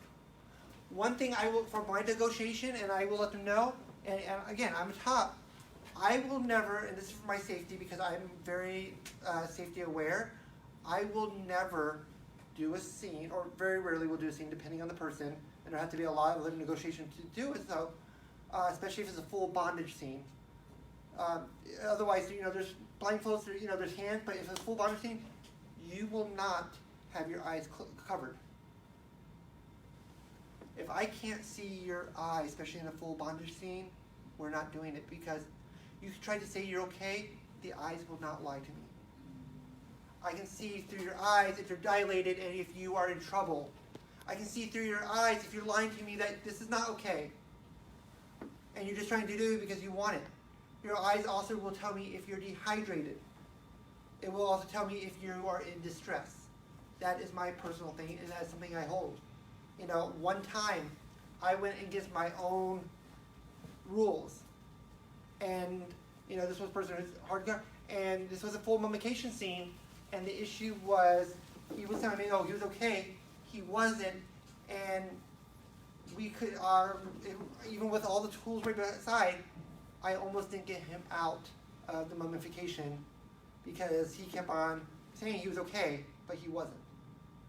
If I was able to see their eyes, I would know the fact that he wasn't 15 minutes beforehand. Never again. Silent alarm is one of my favorites, and I tell this to people no matter what you do. It doesn't have to be kink, doesn't have to be sex. Anytime you meet somebody new, let a friend know where you are. And it doesn't necessarily have to be sex. Have a certain time that you have to check in and say that you are safe. And if you don't check in, because then they will have your location, you know, then they need to call the police and let them know. Have somebody to be able to check in to say that you're safe, especially people you don't know. There are many things that can happen.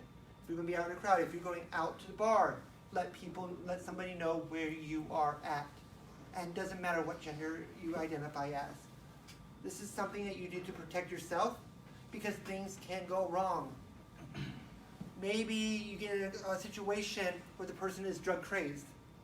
Maybe you get a situation where maybe you're not into drugs and everything, but you got slipped something. Or maybe you got coerced into taking drugs and you're not okay. If somebody doesn't check in on you, again, have somebody you trust that knows the location where you're going, the person's name you're going. Yes, sometimes, but I don't know their name. I know their scene name. Fine, at least you have their address. Hopefully you have their phone number. But at least have the address so you can let somebody know this is the right way. If I don't check in by this time with a code word. With a code word. Like when I'm traveling in Europe for journalism and anything, my code word on Facebook is ground control to Major Tom. If anything is wrong, I will use that term, code. And it means people who are knowledgeable of that code will know that something is wrong and they need to figure out what's going on, where am I at, and if I'm okay. That is my code word. And I use code words in a lot of different things for safety. Nice to have a code word, nice to have people know where your location are. Ethics of safe words. Safe words, no one should tell you that. If somebody tells you I don't use safe words are not allowed, goodbye, Felicia. Keep on packing. Then they are a dumb who's not. They're somebody who wants to play. They don't care about you if they don't care about safe words. So then what are nonverbal safe words? We're talking about words. So basically, if you're in a position where you can't really talk or you're in a scene that doesn't require talking, okay, maybe you have a pre-negotiated signal. It's like, okay, say my red is like getting too tense and I'm almost at my stopping, maybe I'll throw up 3 fingers or something there. Maybe it's 2 for yellow, maybe it's 1. Maybe, depending on what's going on, if they tap me if I'm in there, and depending on if maybe I will do a couple grunts. There's so many different ways to negotiate to let people know that you are safe or if you are not. And it works really good, especially if you are nonverbal. Or if you have a ball gag in your mouth, which can be very sexy too, but so can used underwear. Aftercare is one of probably the most sexiest things you can do. Regardless, it's checking in with your partner. It's checking, especially the top, checking in with the bottom to see what the scene was about.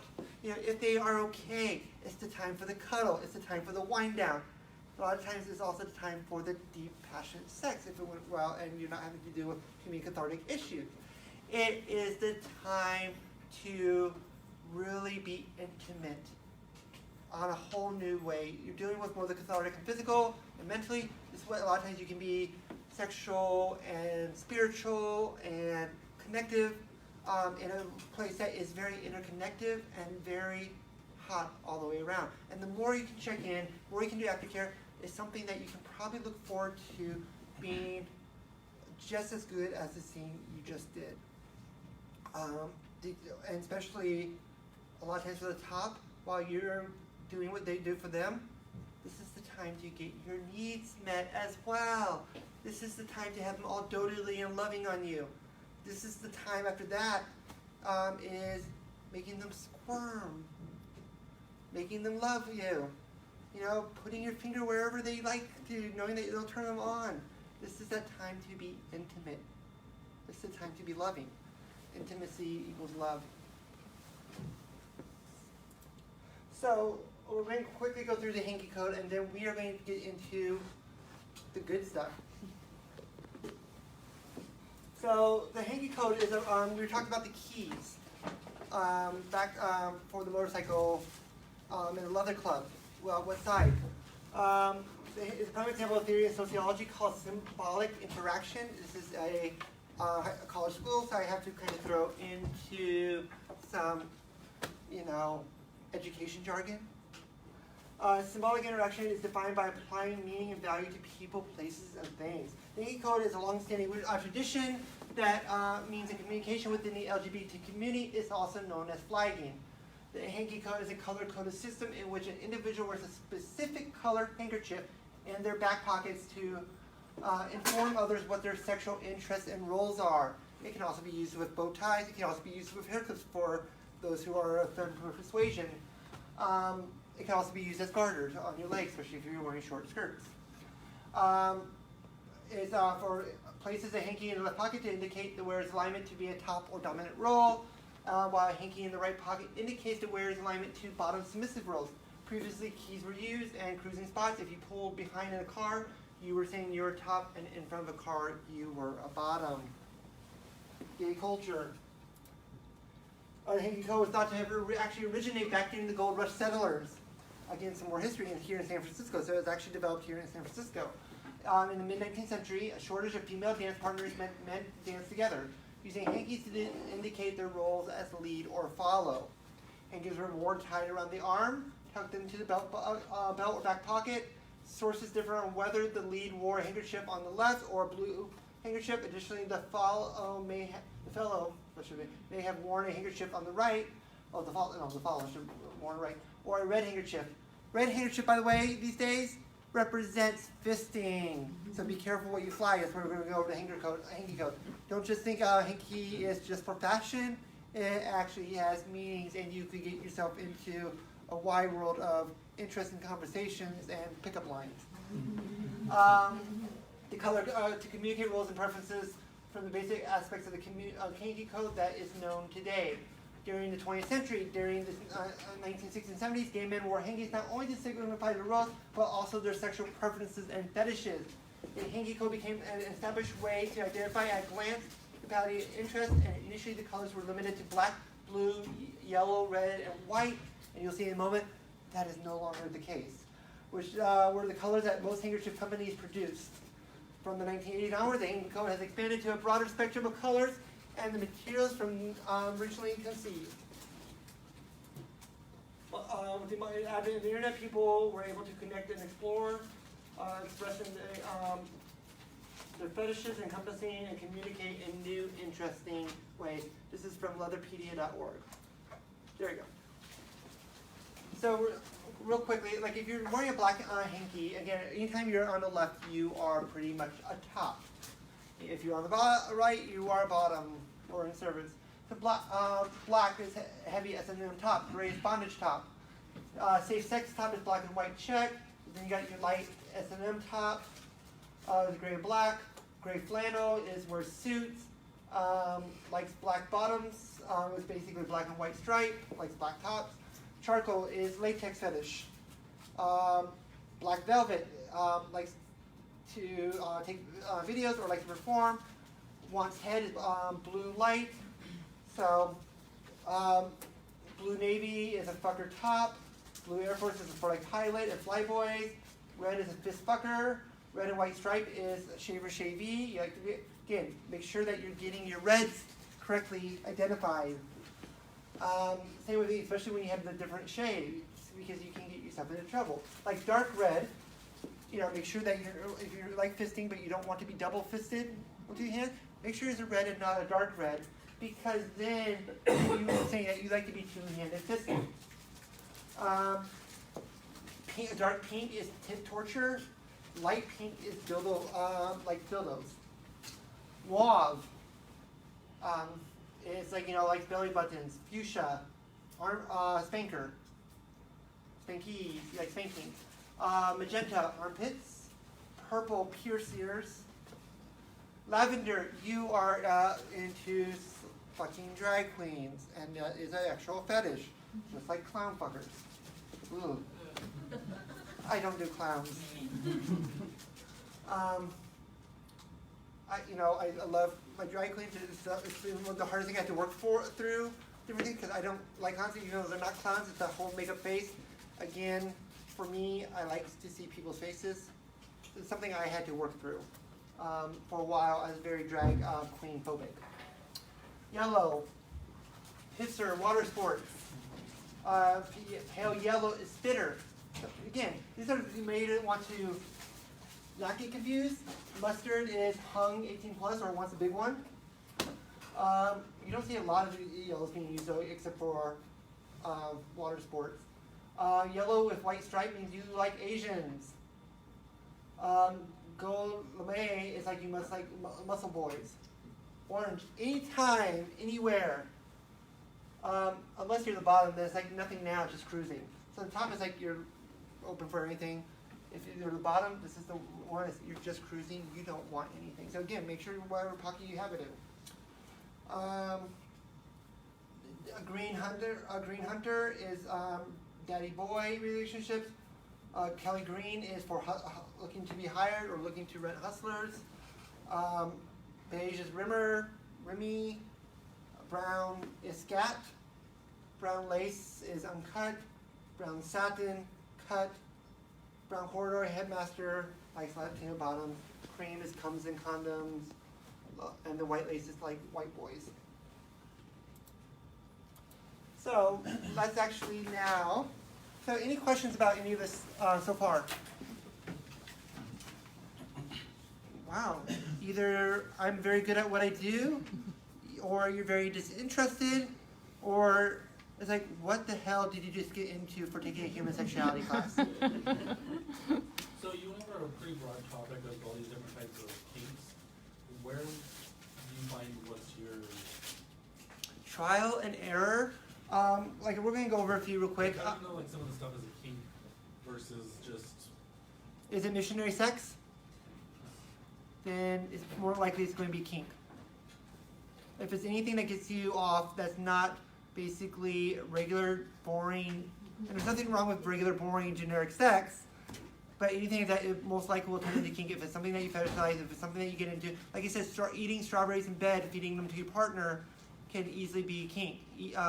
Eating food off your partner, or using chocolate syrup, or doing pop rocks inserts, which is everyone, for those who have a clit, if you take pop rocks, put it in your mouth, make sure they clean out afterwards, before you actually go have sex.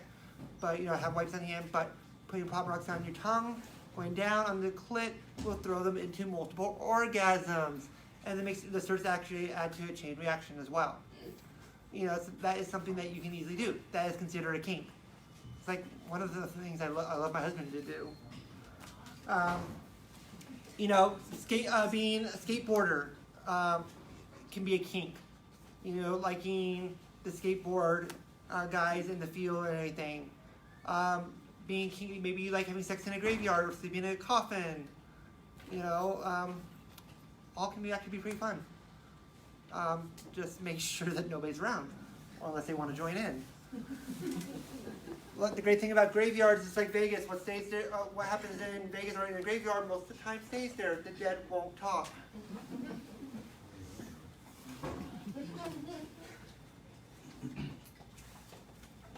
And just make sure if you're in an open grave that you're there before the morning, before they're setting up for the funeral. Any other questions? It's really surprising to me that from 1987 to 2017, kink was considered a mental disorder. Yep, and just like being LGBTQ until the early 90s was actually still considered a mental disorder. However, people are still trying to do electroshock therapy even in 2018 to try to cure people of homophobia, from homosexuality. I think we should use electroshock therapy to cure homophobia. And you really could be locked up for it? Yes. In 2017.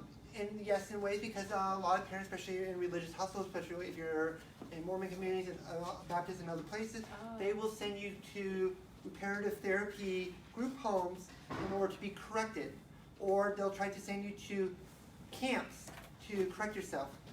Funny thing is, most of the times they send guys to camps to cure them of homosexuality. They usually came back with a boyfriend, or the girls came back with a girlfriend. It's I'm a cheerleader. It's just like or it's just like subs for some mariners. The old joke, not always true. I know for those who have anybody in the military and the Navy and subs, forgive me, but this is an old joke, and this is one I like to tell because the whole family military. 150 people go down in the sub, 75 couples come up. How did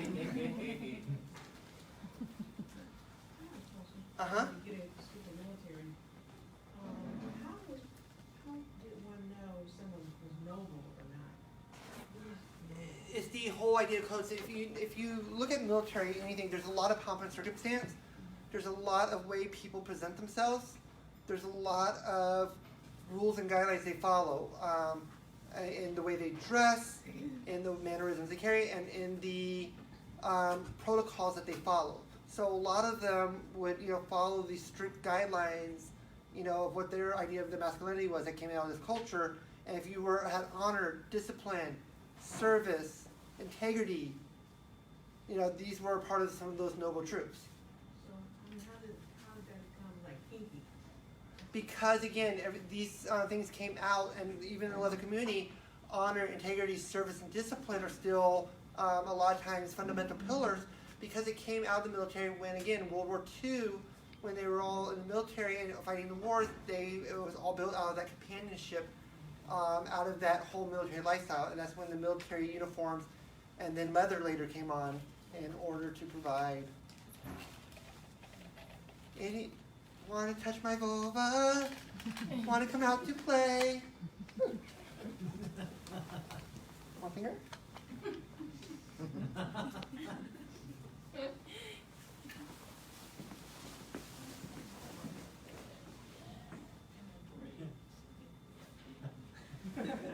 Anybody else? I had to do it for Michael because he told me no more vulvas or vaginas. He's heard enough of it in his class. It's one of my little favorite things that's on my desk at the Center for Sex and Culture. I also have a big, huge pillow on my chair there too. So, one of the things we didn't really talk about as well is, you guys know what pegging is? Pegging. Yeah. While I may be intersex, and while I had surgeries and anything, and while I hated what I call my deformity, however, I do love pegging. My favorite one is called Big Red, which is currently at home. It wasn't clean enough to bring. Hey, open and honest. But pegging is basically using strap-ons.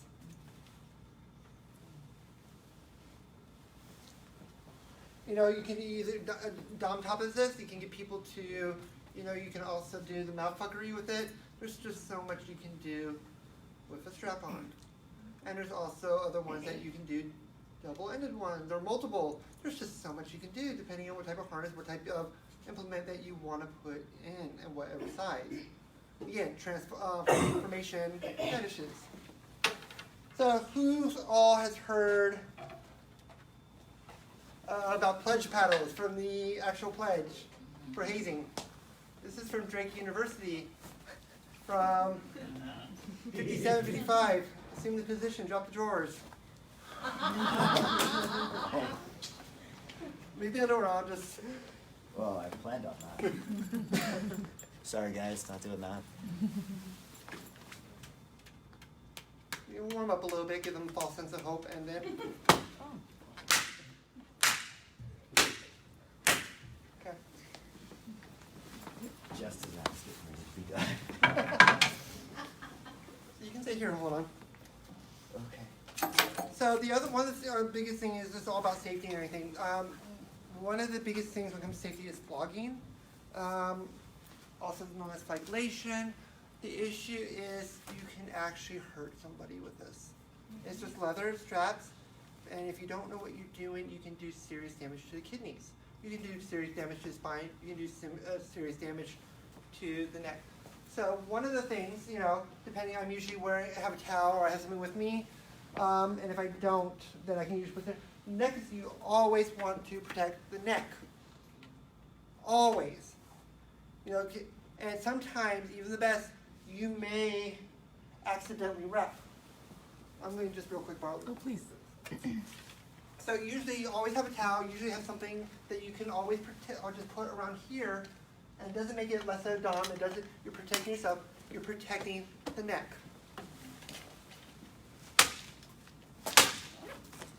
And you can do soft, you can do it here. So one of the things you don't want to do is you do not want to wrap the kidneys here. You can do serious damage just even with this. That is something you really need to protect. A lot of times you have them here, you can have the other, but you have to protect your bottom. But it can be great for other things, but you can wrap up the front like this.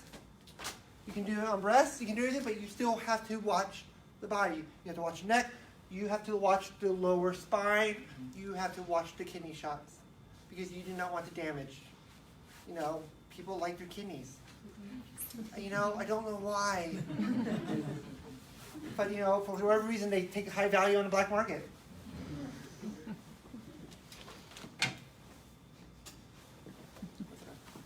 So, can I have my two littles come up?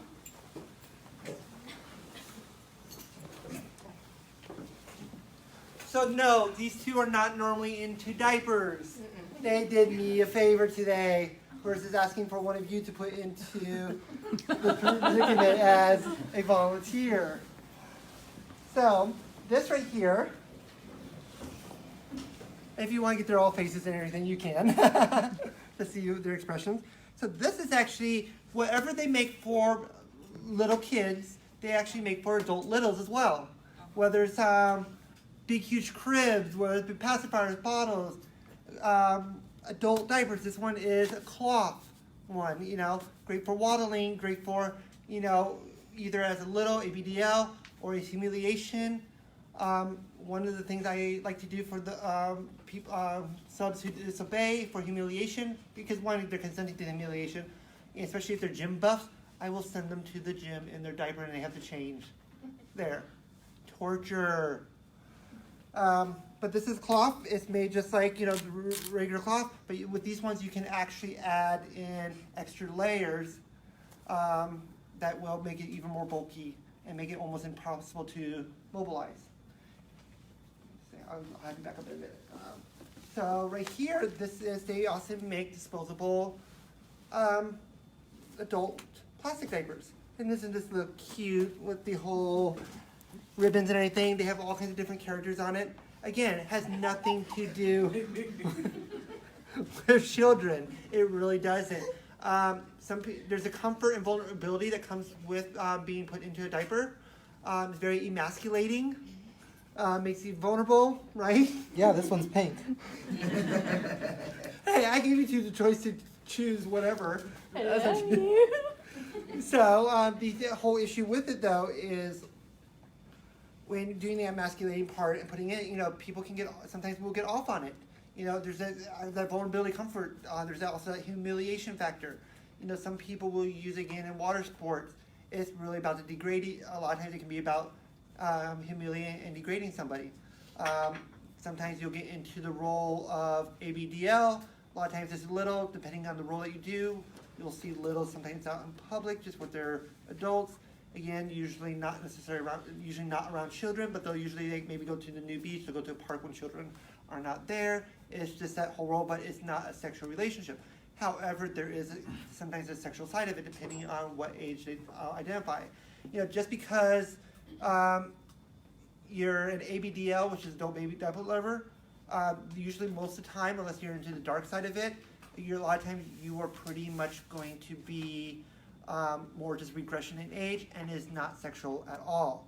However, if you're a diaper lover and you like that, be that humiliation, that degradation, or you like guys treating you, or even women treating you a little bit differently as a sexual turn on, especially if they're going to change you, or put in a little bit of throat play, or if they're going to fondle you through the diaper. That is called diaper loving. That again has nothing to do with kids, but it is a big turn on as a diaper lover, and for whatever reason, some people will like to use their diapers, you know, for one, maybe for both, maybe for none at all.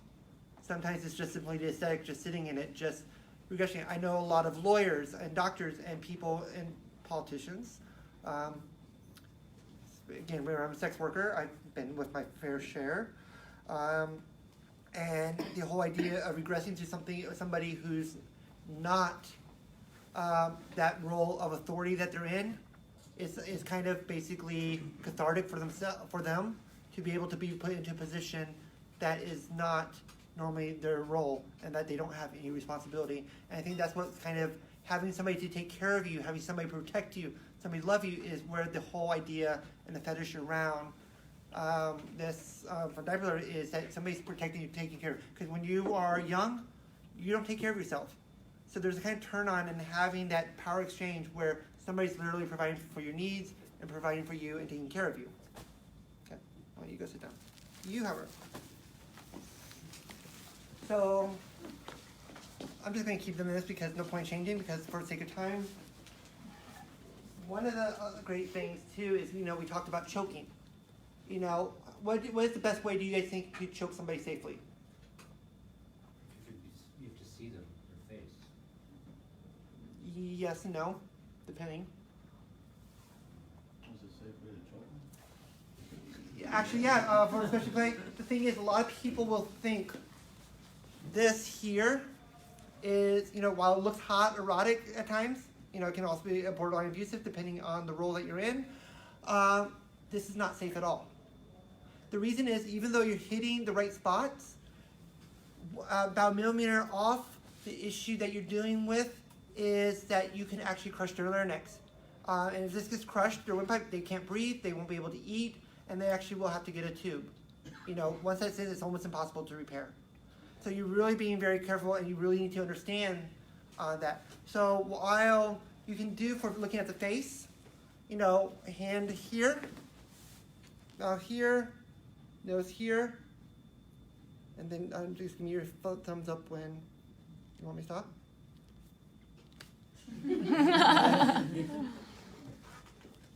Okay. So at the same time, I'm watching her eyes. I'm actually feeling her body tense. I know if I want, I can actually take them out, let them pass out a little bit, but it's not really going to hurt them. It's not going to kill them. I had some friends recently, about a year ago, and you can Google this and find it online. They were in the middle of erotic asphyxiation play at their home in Vegas. One of the partners lost their life and couldn't revive. It happens. So was that considered your safe code? Yes. When she did the thumbs up, I said because she can't speak or anything, so her was okay. She can't. Now the safe way though, the safest way, and come lay against me because I don't want you to fall back here. So the actual safest way to do this, again, do it with the idea that of course you want to hit these spots, and you want to be knocked out or no? And teach a wave. Okay, so we'll do the knockout, but the revive will be pretty quickly. This depends on how much she actually relaxes. So basically, the correct way to do this is you're going to come right here, arm against the artery. You're going to come with the crook of the neck of the arm here. You're going to come around here. Then you're going to come back.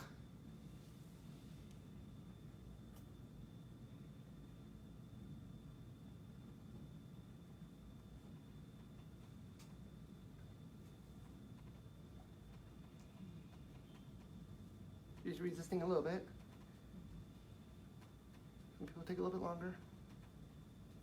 Eyes are flinching. Body's tightening. And there you go. And now, and then usually within 5 seconds or 10, depending on the person, they can revive safely. And if you want, you can also do a little bit of this. I'm awake. But that's the safe way to do it. A lot of times, Now, were you pleasured by that? Do you want an honest answer? Yes. Lady Cat's hot, so yeah.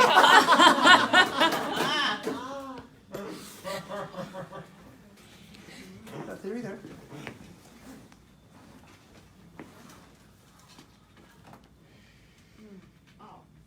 See, we have already predetermined, worked out consent and what they're willing not to do. So there's a few different ways. Some people will just do this as a tantalizing thing.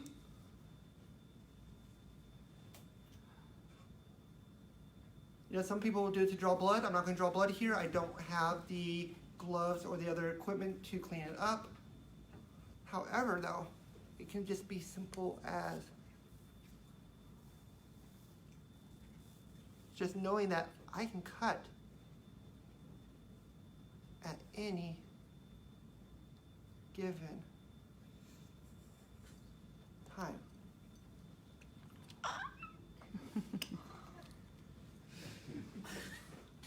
This takes a lot of trust to be able to do something.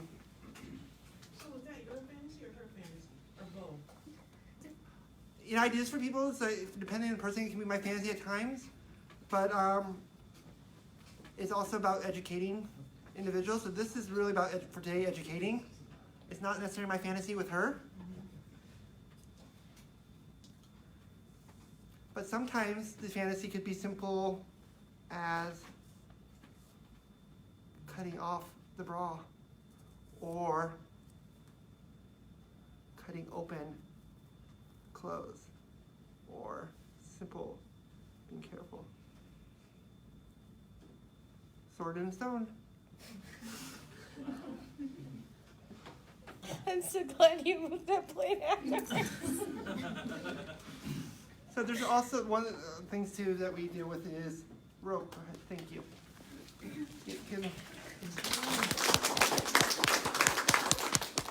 So I'm going to, I've recently learned a new rope move that I love. It's a lightning harness. I've been doing it for a while. But I also took a class on it too. But but for the sake of time, we're going to do a lightning harness. So, full arms closed, or you want to open? Okay. Again, checking with what they want. Actually, this came in there.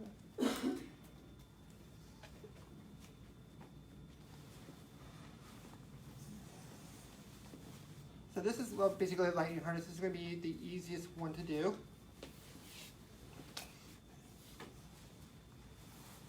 I'm going to get all nice and frisky.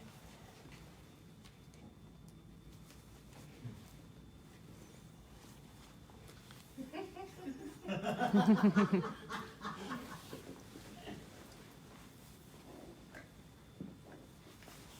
you ever had volunteers from the audience? Yes. And I thought about calling for volunteers, but I probably might do that on your next class in October.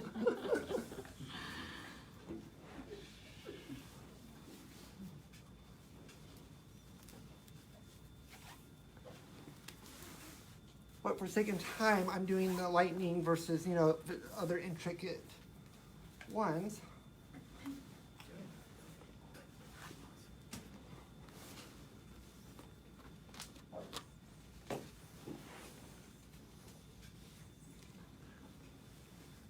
So he won't be able to move when you're finished? Nope, excuse me. There. Sorry. Perfect. It sure doesn't seem like it.